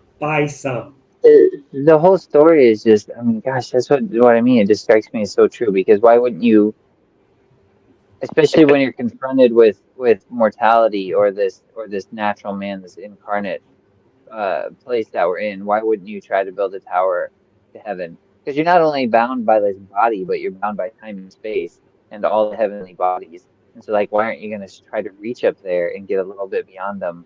And, like, and so that's what makes sense about this story to me. It's like you have that impulse in it, in every one of us. There's like this weird thing inside of us where, like, there's a divine aspect. Like, is there a hereafter? Is there an afterlife? Are we godlike in some way? And then to have all these gods up there that are seemingly influencing your life, like you're talking about, like the sun god. This one wants to judge you. This one wants to seduce you. All of that, and you're trying to not be subject to them in some way. It kind of it break free of that seemingly oppressive nature that they're, I guess, casting on us or something like that, on humanity. You have that story throughout all cultures. It's like there's this striving to get beyond that. I mean, I know we haven't got there yet, but I think that's some of what the idea is when they the bull of heaven with that one Yeah, part. But I actually pulled out this book because I checked. There are a few references to the Epic of Gilgamesh in the index here. It didn't seem like it was anything necessarily What's the name of that book? applicable. Worlds in Worlds in Collision. Collision by Emmanuel Velikovsky. Yeah. Um, So, yeah, but I mean, he tried to, like, it's interesting because there is this thing of, like, the physical astronomical events out there, and like the bull of heaven, that's like, it's the whatever, the Taurus, the zodiac sign, and then all the other the planetary bodies are these different gods. And it's even like, in Acts 19, when it talks about they have this image that fell from Zeus or from Jupiter, as they call it, and it's like they're knowing this is like, meteorite kind of object that's falling from the sky, and they're identifying the heavenly body that was either, visible, or it was at its literal, like, source where it came from. But then they're also still connecting it to, like, the personal reality of these gods that they fully expect to randomly show up for booty calls with, pretty ladies or whatever. Like, it's just so weird, like, how much, like, because we always want to be like, the modern thinker always will be like, well, the ignorant primitive man, saw these things and thought they were magic. And it's like, no, they knew that it was like a thing in the sky, but they also connected it to these other things. And so, like, when you read these stories or whatever, it's like, it's a really tightly wound up, like, puzzle that you have to figure out all of what's really going on there. So yeah, I think they were a lot smarter than we give them credit for sure. Like, even, I mean, all this stuff, even with, like, talking about the like Zeus or Hermes or Jupiter, all of that stuff. I mean, it says right in Genesis, what is it?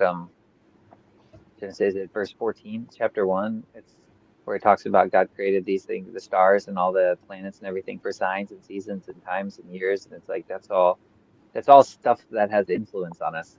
Like, we do move through times and seasons, and even like where we know the moon affects the waters and our bodies being made of water. And so all these orbits that have gravitational pull, like, they affect where we are in time and space and all this stuff. And it's like, and so you can, if the study of those by ancient people, I think they were really more, not only studied them more maybe, but also kind of were in tune with them poetically, and then you kind of personify them, and then they become these deities with faces and personalities, and you see how they pull and influence man in one way or the other. Jason, you were part of the stream. I know Cassandra was, where the Hebrew word for sun is Shamash, Hmm. is the same word that the Babylonians used to describe the god of the sun. Shamash, the glorious sun. Shamash, it appears in the Bible as the sun, and one of the places that we just hit in Samuel is Bet Shamash, so house of Shamash or house of the sun, which I is think I remember you saying that in the last, the yeah. last Samuel.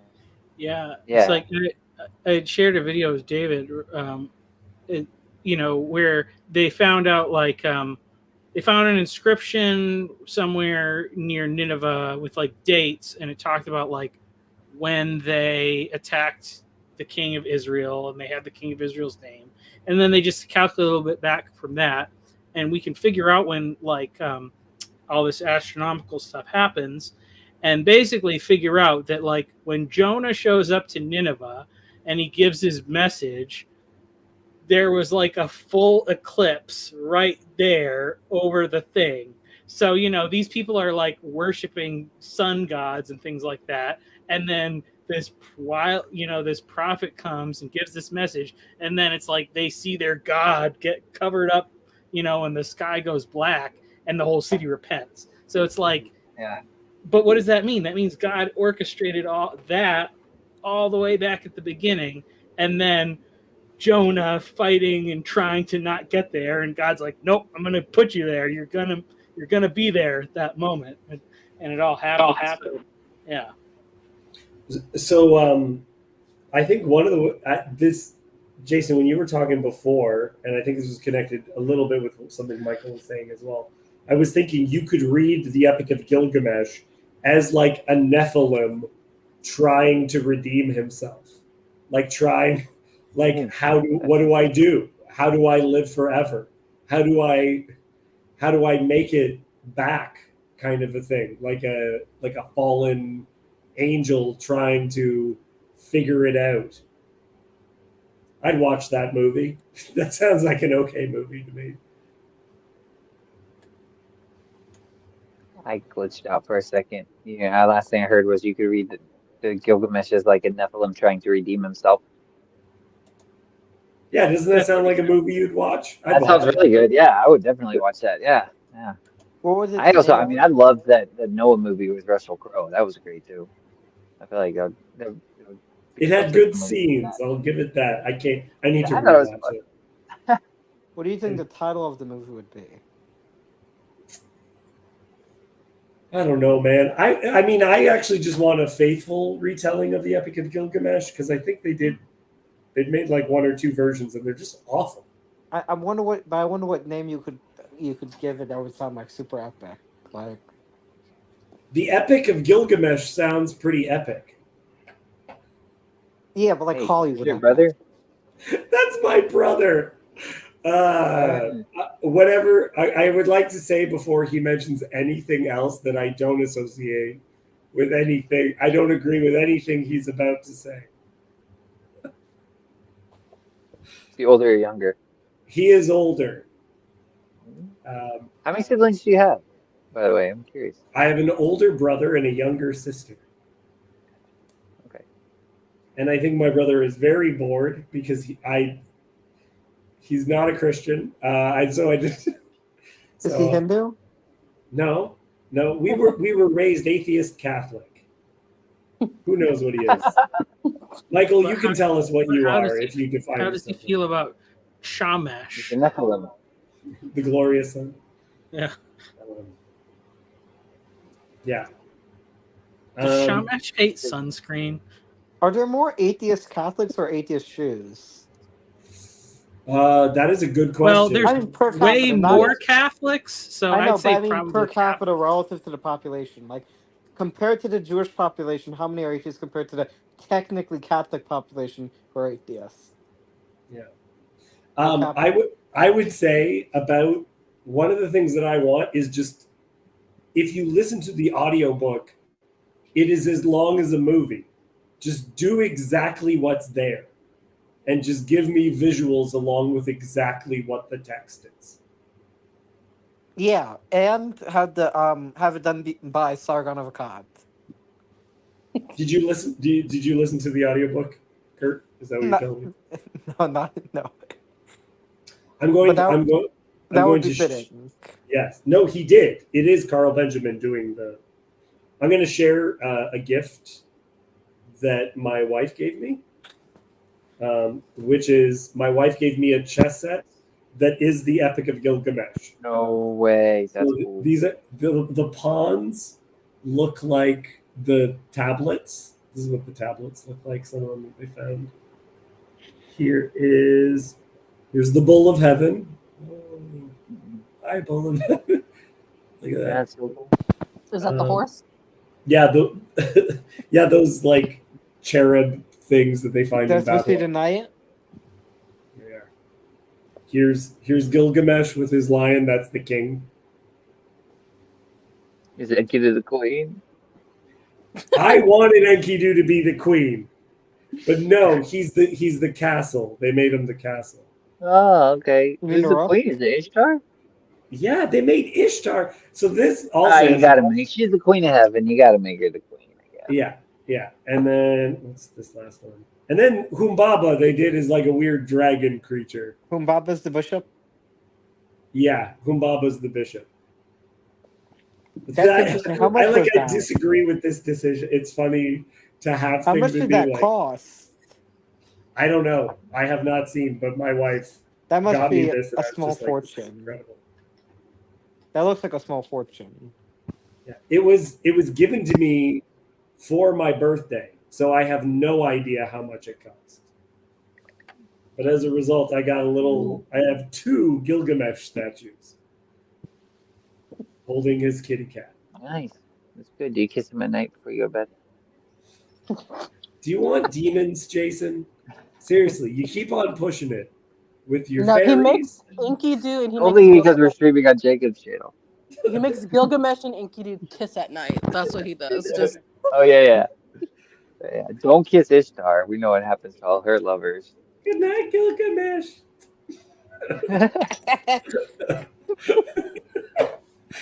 How much of the stream has been actually dedicated to the text?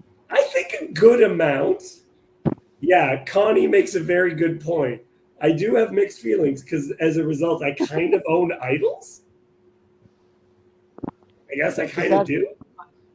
Is that against Noahide Halaha? I'm not Noahide. Don't classify myself as such. I mean, I guess I try to follow. Anyway, this is neither here nor there.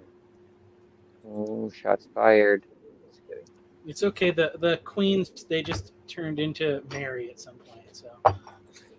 So those ones are okay. Thank you, Michael. That's beautiful. I'm thinking. Mike Busatil, you should join us. The link is in the stream if you want to join. Lilitu, Babylonian she-demon. That's what I was telling Hezi in another chat recently. I was saying that that Babylon is the same as This is part of Babylon, probably. is the same as Lilith. I was gonna say you probably won't see this connection, but do you see any connection? I don't really see it myself, but you might be able to articulate it better for me. Between the burning bush and the plant at the bottom of the ocean, Ooh. like plants of salvation. Right. That's a good question. I don't know. I would say that this story is older than Exodus. The story doesn't get into anything Exodus. The only bits that it seems explicitly connected to stories that are what is the Because pre-Babel. because I mean, like the thing, kind of the idea is that if it's Gilgamesh, Nimrod, this is like the builder of the city where the Tower of Babel is, or something, right? Or possibly, So one of the ideas that I would have is that this is what Abraham leaves. Hmm. So everything that's after Abraham is not included in. If you look at comparative, Kirk was talking about comparative religions and all that other stuff, and hero's journey. If you take all of the stories that are in every single culture, and you look at the Bible, it's everything that's pre-flood, or it's everything pre-Babel. So Babel is in the Americas. Babel is in China. It's in Japan. It's like the flood too. They have it everywhere. The Vikings have the stories. The Warring Brothers, the serpents, tree of life. I think some of all of the book of Genesis gets out there because you have all the nations coming to Egypt for the grain, which I think the evidence of which is circumcision that you see all over the world. That's my Why are you giving my brother material to comment on? Me? I really liked William's comment, but it's probably So- going down a different hole, I guess. I know like the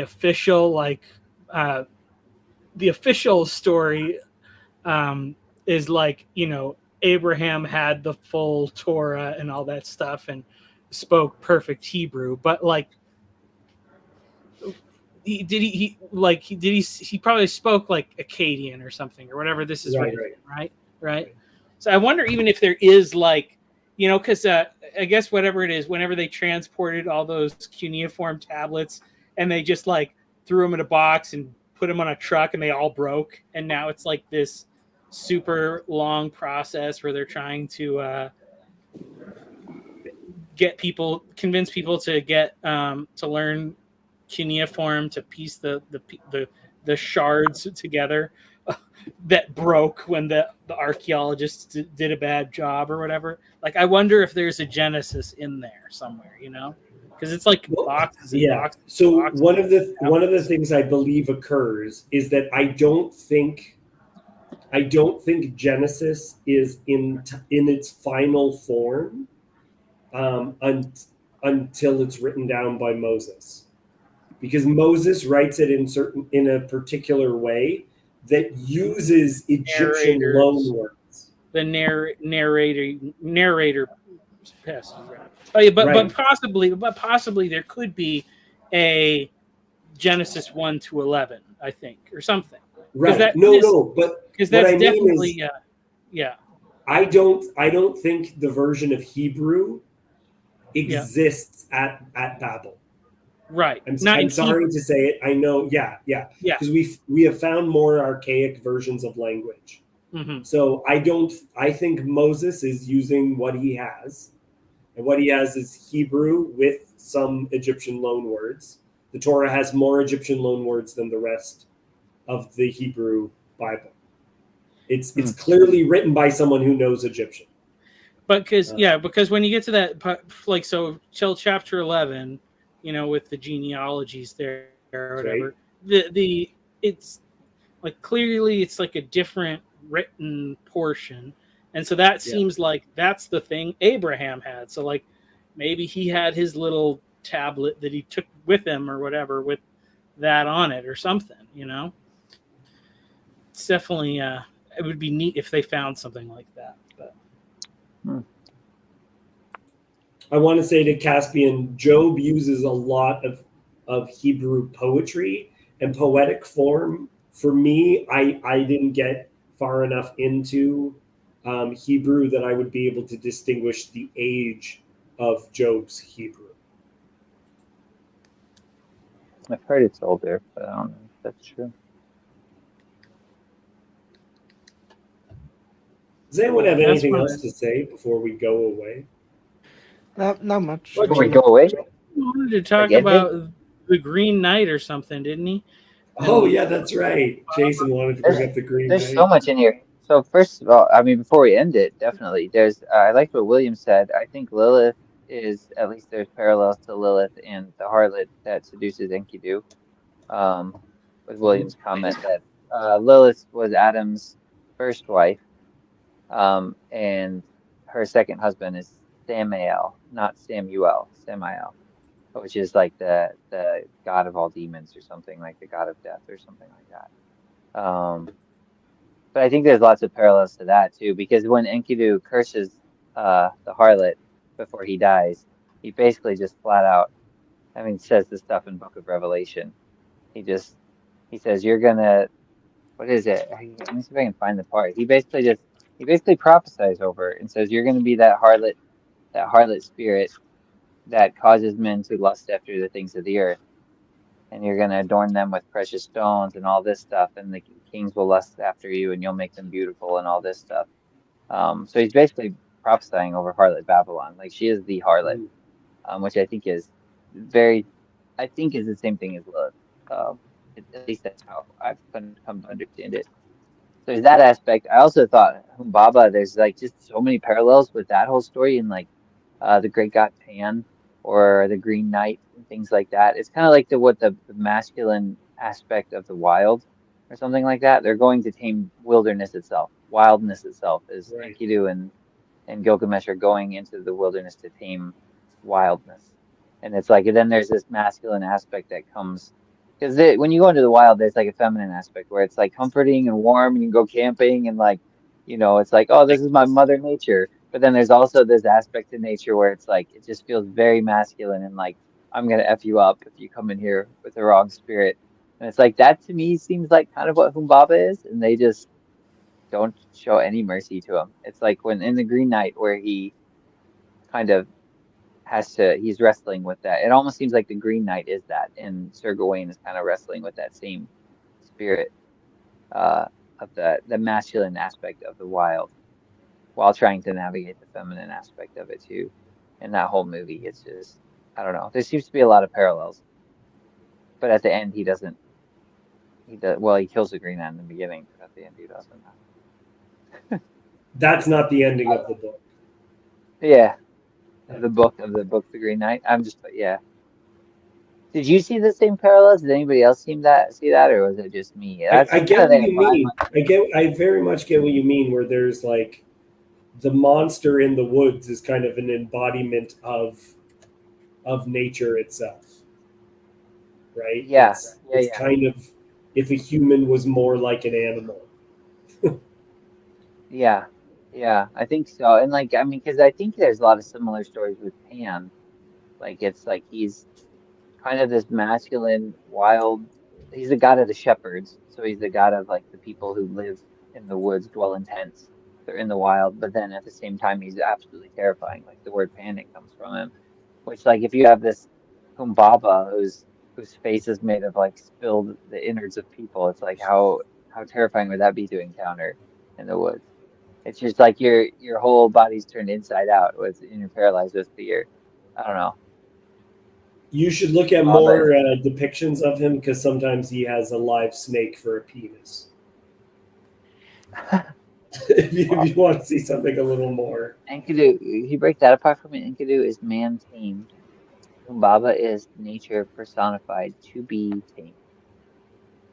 To be tamed. Okay, yeah, yeah. Because that kind of seems like some of what, I mean, Gilgamesh, he's kind of the civilized man. He's the king. He's the God man. He's the divine aspect of man. And so he's trying to build a city and uh and you have to tame nature in order to do that. But the weird thing is like Enkidu is the one who kind of presses him into it. He's the one. He almost seems like he's kind of got this vendetta for it, for Humbaba or something. He's like, I had to live with this guy for so many years. It's kind of like what is it? Jumanji. That's what it reminds me of. Robin Williams when he comes out of the game Jumanji and he's like, no, I've been in that game. I know Humbaba. Like you guys don't know what you're messing with. Yeah. Enkidu's like, we don't want to mess with him. Yeah. Yeah. Don't touch him. Yeah. Go ahead. Oh, it's funny. I just had a kind of an overarching kind of observation of thinking just about like, mentioning like the Tarzan stories before and kind of things like that. And there's kind of like a Peter Pan thing or whatever. And I was reading this book. It was The Toxic War on Masculinity.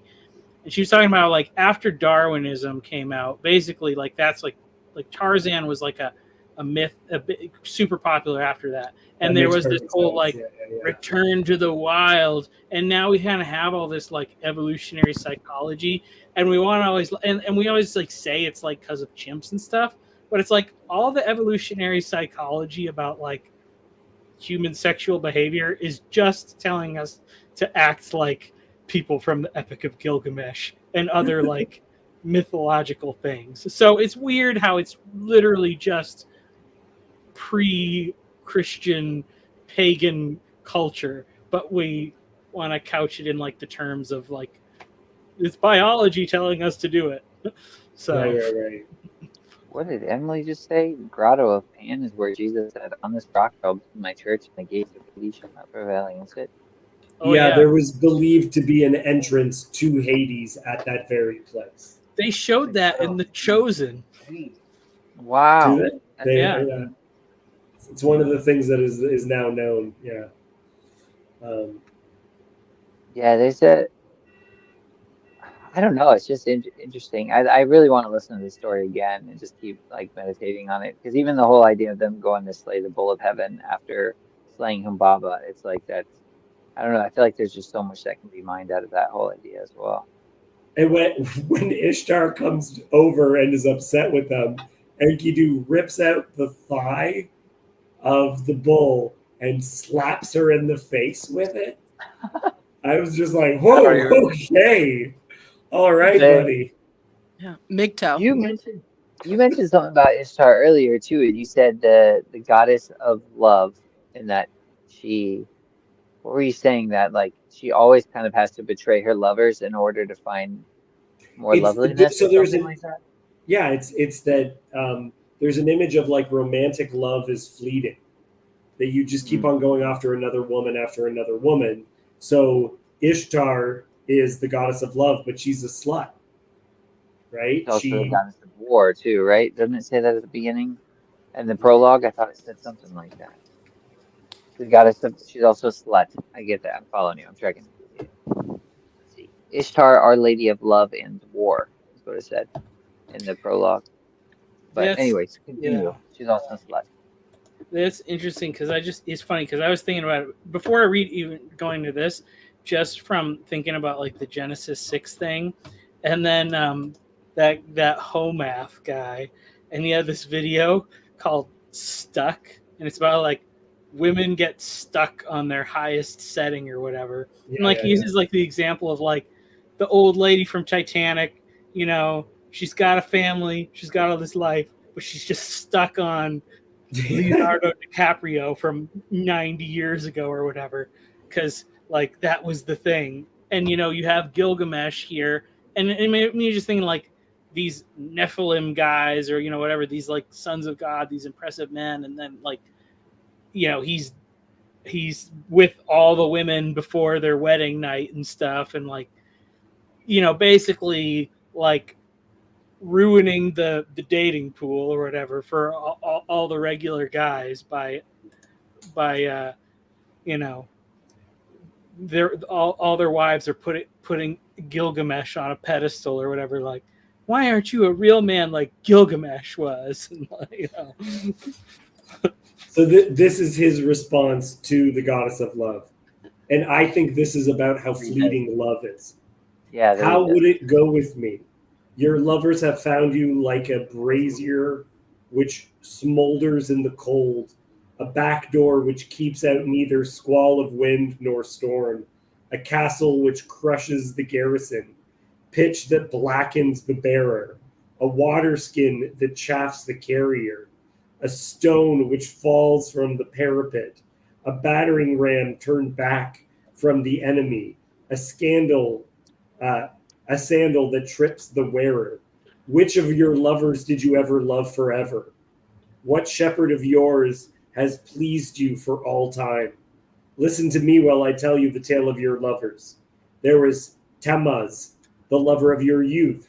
For him you decreed wailing year after year. You loved the many-colored roller, but still you stuck and broke his wings. Now in the grove he sits and cries, Cappy, Cappy, my wing, my wing. You have loved the lion tremendously in strength. 7 pits you dug for him, and 7. You have loved the stallion, magnificent in battle, and for him you decreed whip and spur and a thong, a gallop 7 leagues by force, muddy waters.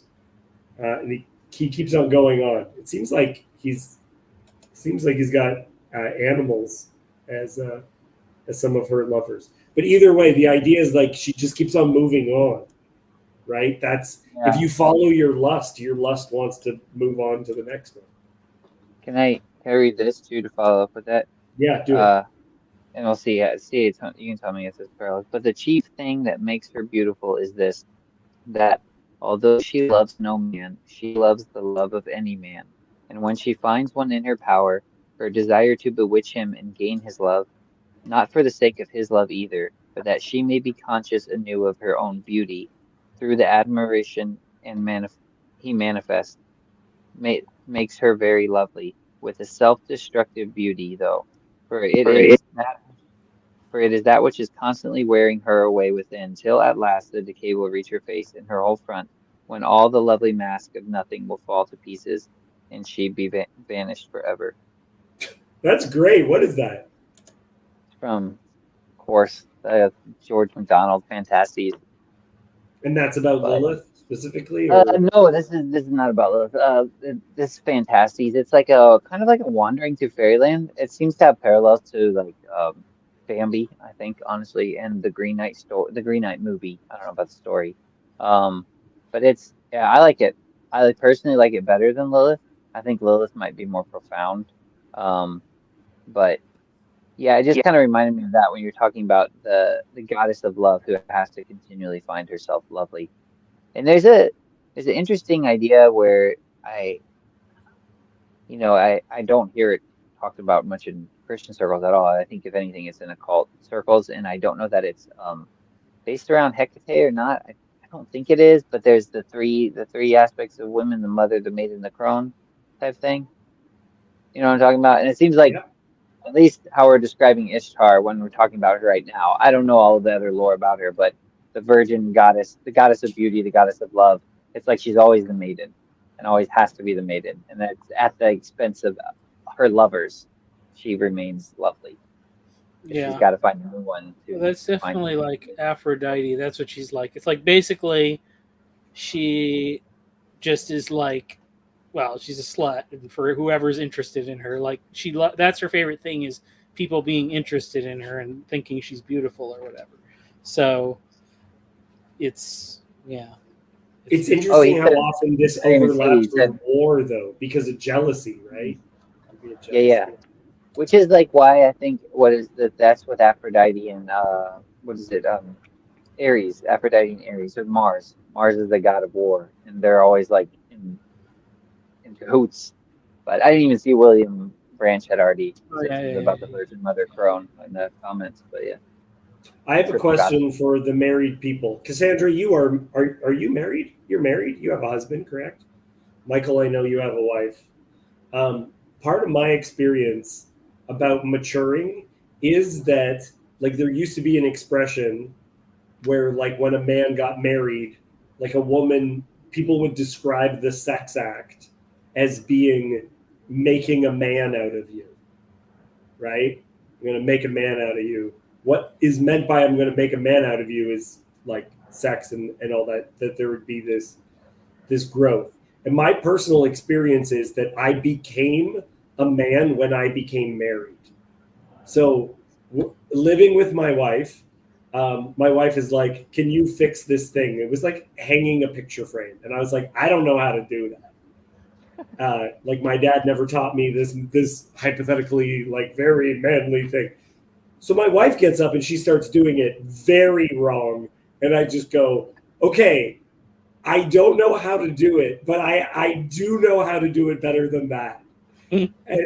And there's all these things where before, like I've joked that I'm queer coded because like I wrote poetry. I met my wife because like I was always a drama kid, right? I wasn't playing sports. I was doing all this stuff.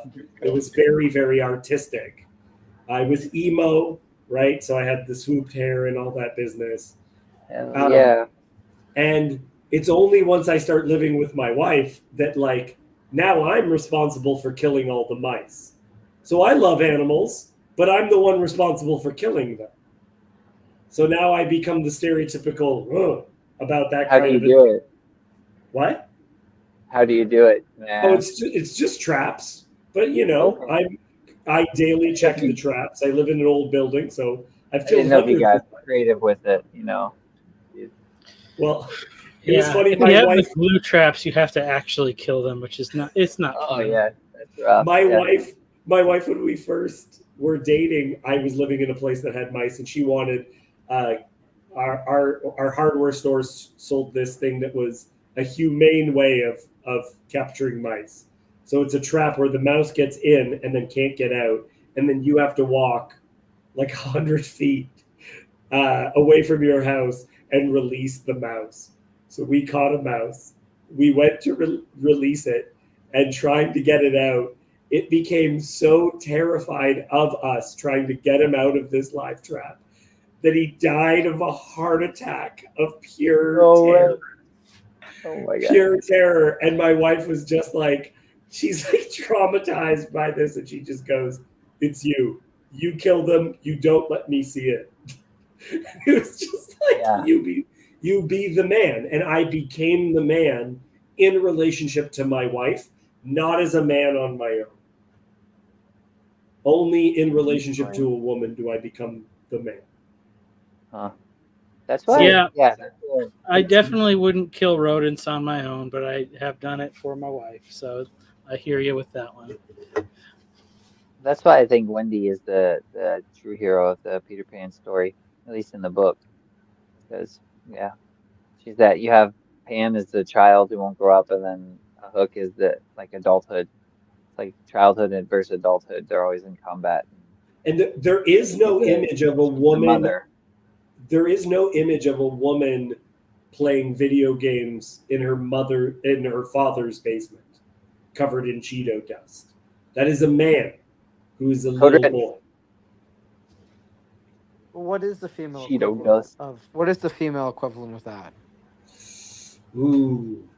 Pink. Pink. Cat I lady. know what it Black is, Swan. and I don't want to talk about Just it. say it. Come on. I don't want to talk about it because I want to stay on this for a little bit. Cassandra, do you have experience with taming your husband and making a man out of him? That's a funny way to phrase it. Taming my husband. I mean, I guess so. I think because we got married and then we moved out on our own.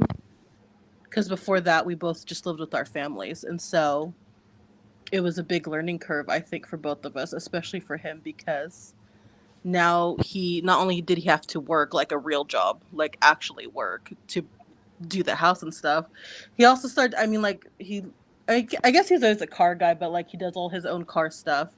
He does yard work now, which he never had to because he used to live in an apartment. And so stuff like that, yeah, he's had to take on a lot more responsibility because now it's him. Like I ask him stuff. Like if something goes wrong, I go to him and he has to figure out, how to deal with me and how to make it work. Yeah. Yeah, that's good. I think there's similar maybe thing for women and just having kids too. Because I think like once you become responsible for kids, there's something parallel happens like that. Yeah. Good night. Go ahead, Jason. Even though you're not No. married, I'll listen to you. I'll even listen to no, Kurt. Okay, yeah. No, well, I'm I not was gonna married. say I think I can kind of guess what the answer was to Kirk's question as well, that you didn't want to go there. Isn't that the movie Black Swan? Is that what that's about? That's part of it. That's definitely part of it. That's what I thought. I've never really understood that movie. I haven't really dug into that with people. I feel like you're a good person who really picks apart movies pretty well, being in theater and stuff like that. But watch that movie. You'll get it. Yeah. So if we're it's very interesting how certain stereotypes become incredibly popular. So the it's the cat lady, I think, is one of them. The Where Redditor? you, sorry, what was that, Kurt? Just go ahead. I was going to say that the image of needing objects to love, like that there's, and it, like you have these things where you're pouring love into them. Well, I think it's sort of like with social media nowadays, with like Redditors, that's what they do, except with thumbs up. Right? When you think about it, social media is to young people what cats are to cat ladies, unfortunately. That's interesting. Well, it's okay. Let's see, how are we going to do this? I think part of it for women maturing is an embracing of weakness. I think that might be part of it, where it's like an admission of like I can't do this. I need your help.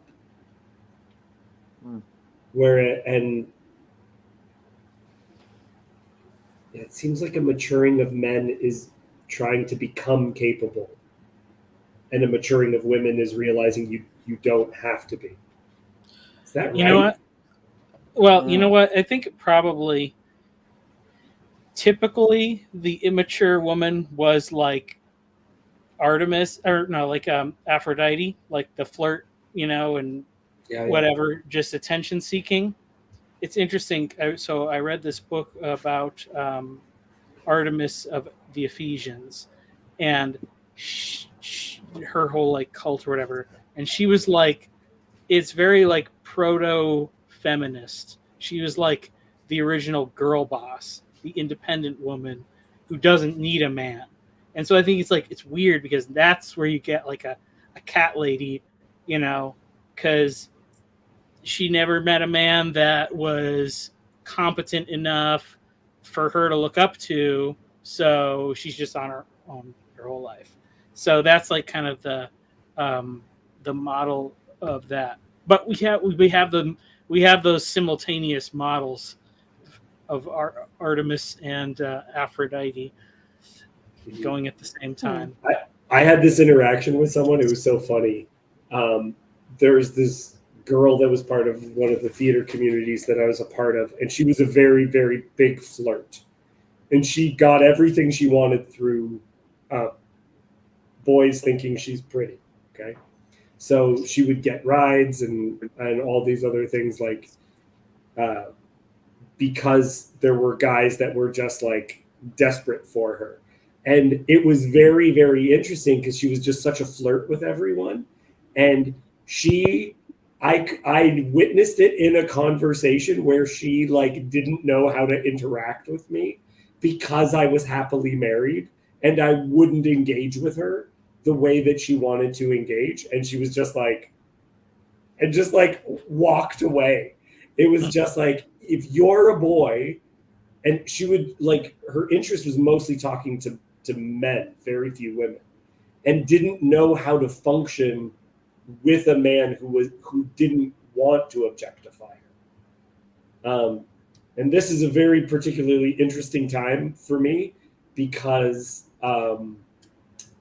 these people that I grew up with who would have these kind of characteristic, I'm on the edge of 40.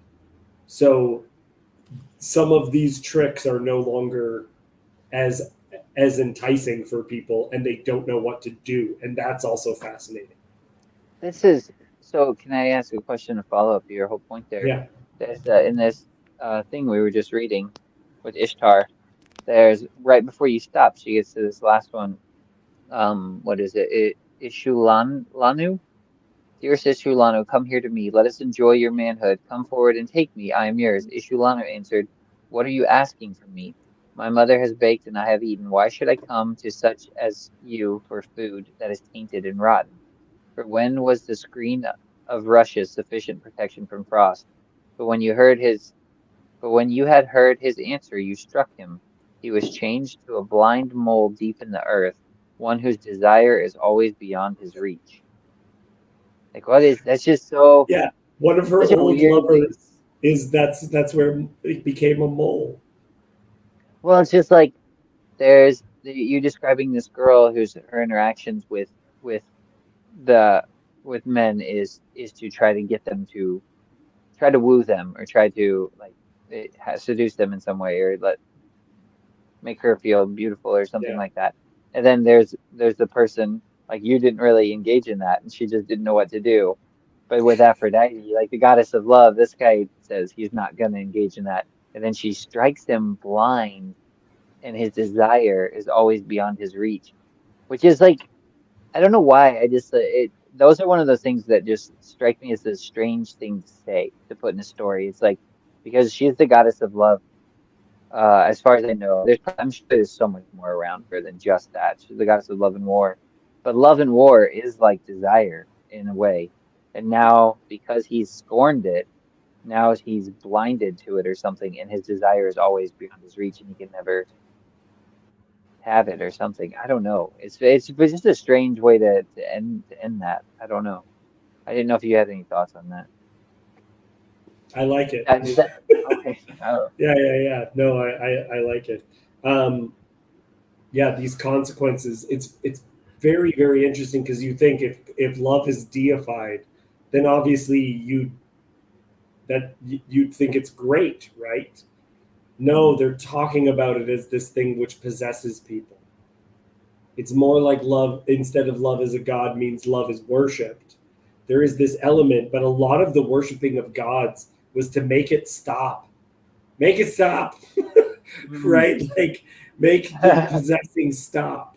Make it go away, right? And that's one yeah. of the things is that like the unwilling within our culture there's a variety of different ways that someone becomes immature, right? So masculine immaturity is sometimes too much masculinity is also immature. Like that's one of the reasons why homophobia is immature, is you're so scared that someone's going to think you're a wussy. It's just like, who cares, man? It's fine. Yeah. Like the But there are Notting actual Hill is a problems with great movie. homosexuality. Guys, I'm gonna go to bed. Good night, All Michael. right. Good night. Yep. Good night, Michael. Thanks for coming out, Michael. These comments have been super interesting too.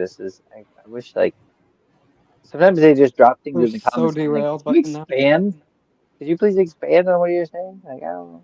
This is really intriguing, but Jason, when do you plan on getting married to Rebecca? Oh, guys, I don't know. On the live stream, ask that question. he has to help her. Right now, he has to help her leave him. That's what he's tasked to do. Help her leave me? Isn't that what you're doing? You're helping her move. Oh yeah, that's true. Yeah. I didn't know, yeah. Move physically. I didn't know what you meant by that. I was like, Yeah. I'm purposely trying Or to helping make her hate me. leave. Yeah. When? I don't know. Do you have a specific date you have in mind, Kirk? When are you free? I'll have Kirk is saying he thinks that you found a very nice girl to kill mice for. She is very nice. I would kill mice for her. No, There's she'll really make no you into nice a way real to. man, Pinocchio. No, the girl is nice. The killing mice is not nice. You find a nice girl to kill mice for. When you were talking about that too, I was thinking about all the times I've had to do that. I had bad infestation of mice in my old house at one point, and it's like there's no good way to kill anything. Like it's just like there's not like I mean, I guess if you get a 22 or something, you can kind of distance yourself a little, but you're not gonna do that with a mouse anyway. And it's just all the times I've had to kill a mouse, it was like there's not. Yeah, it was just the traps. I think are the best way if you're gonna have to kill them. That way, just go pick it Would up you later. rather eat? Would you rather eat mouse or would you rather eat? I wonder what's a really um snails. I Snail? think I'd I'd probably go rather. snails. I think so too. Yeah, probably snails. I've Yeah, eaten rabbit. Rabbit is quite good. I've eaten rabbit. It's I've eaten very squirrel. gamey. In Australia, you hold a mouse by the tail and throw it against a brick. Oh, Yeah. okay. See, you can do that. I don't know. I forget what it's called, but I don't believe in animal rights. there's a trap where you set it up and it's like a little hole that the rat sticks its head in, and when it does, there's a piston that slams into its head and it dies and it falls out and it resets it. And it'll Oh do my that like up goodness. to, I don't know, 30, 25 Oh times. Don't my ruin goodness. David's The appetite. No Country for Old Men mousetrap. I heard about it because Hawaii is overrun with rats, so they started putting those around to like Oh take my. all of them out.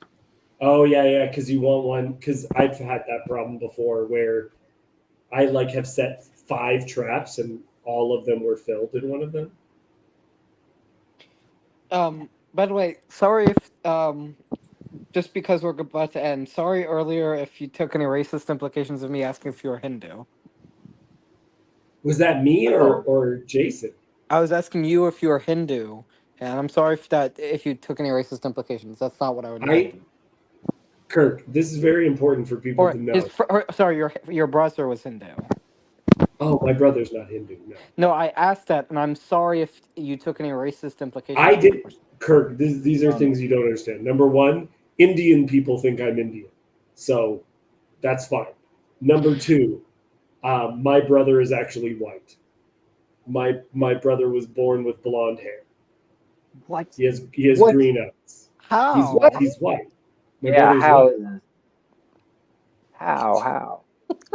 How? It's okay, Kirk. We don't get offended at racism on this channel. Yeah. In fact, we prefer. I know you didn't it, mean it that's that not way, right. but That's yeah. That's Well, too let's- fun. Kirk, what do you think I am? You look somewhat South Korean. And no. He's so wrong. What's wrong with it? I guess I wouldn't right know. away. You did? What'd you guess? I would have no idea.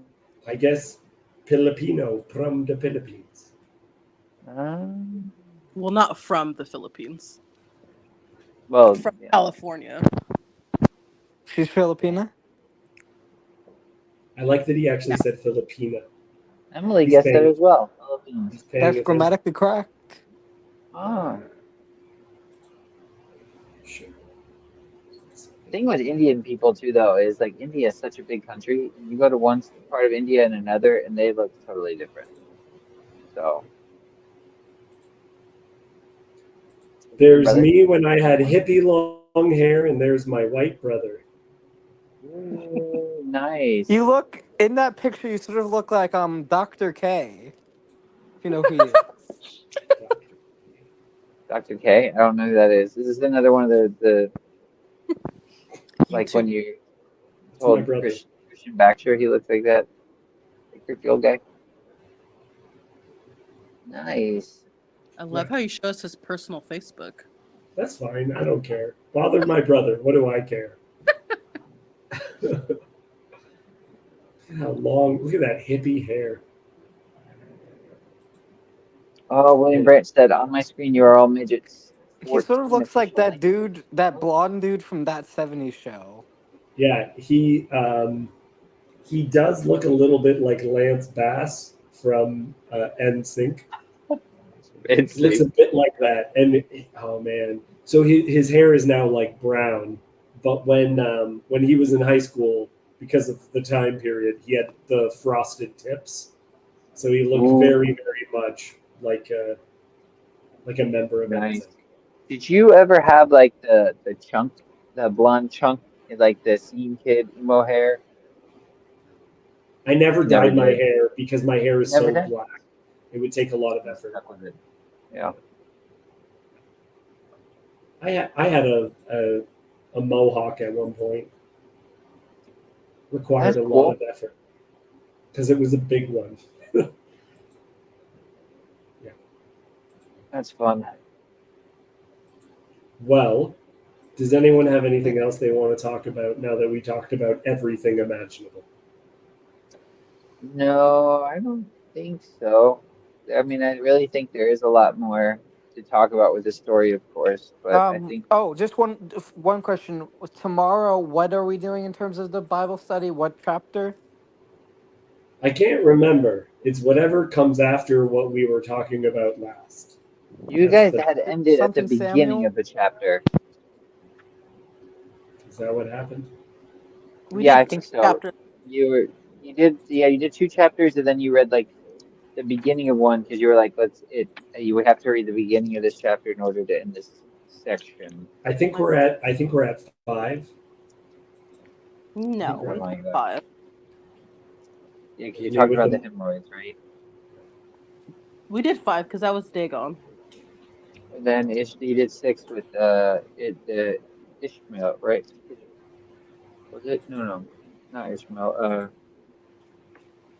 Is this you again? Yeah, that's me. That's me with a mohawk.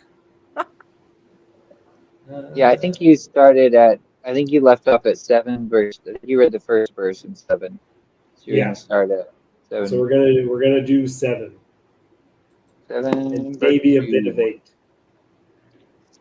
Nice. I'll try to be there. It always is in the middle of my workday, but hopefully I can. If I get a break, I'll hop in. Okay. It's good stuff. It really is. I mean, That's my I dad. That is really. my father when he went through his midlife crisis. He Where's he grew from? his hair long because he was jealous of my long hair. Where's your So father from?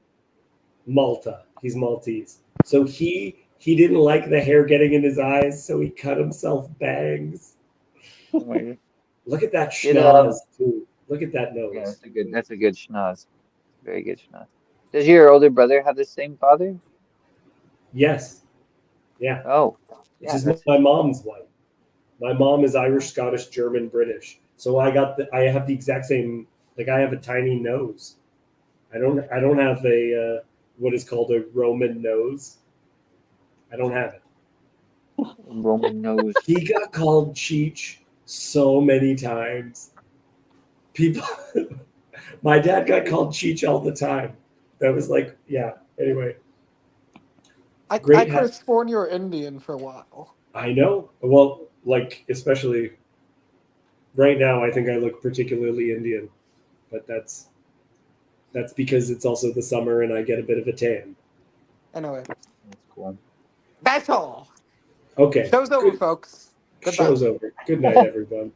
Good luck. See you tomorrow.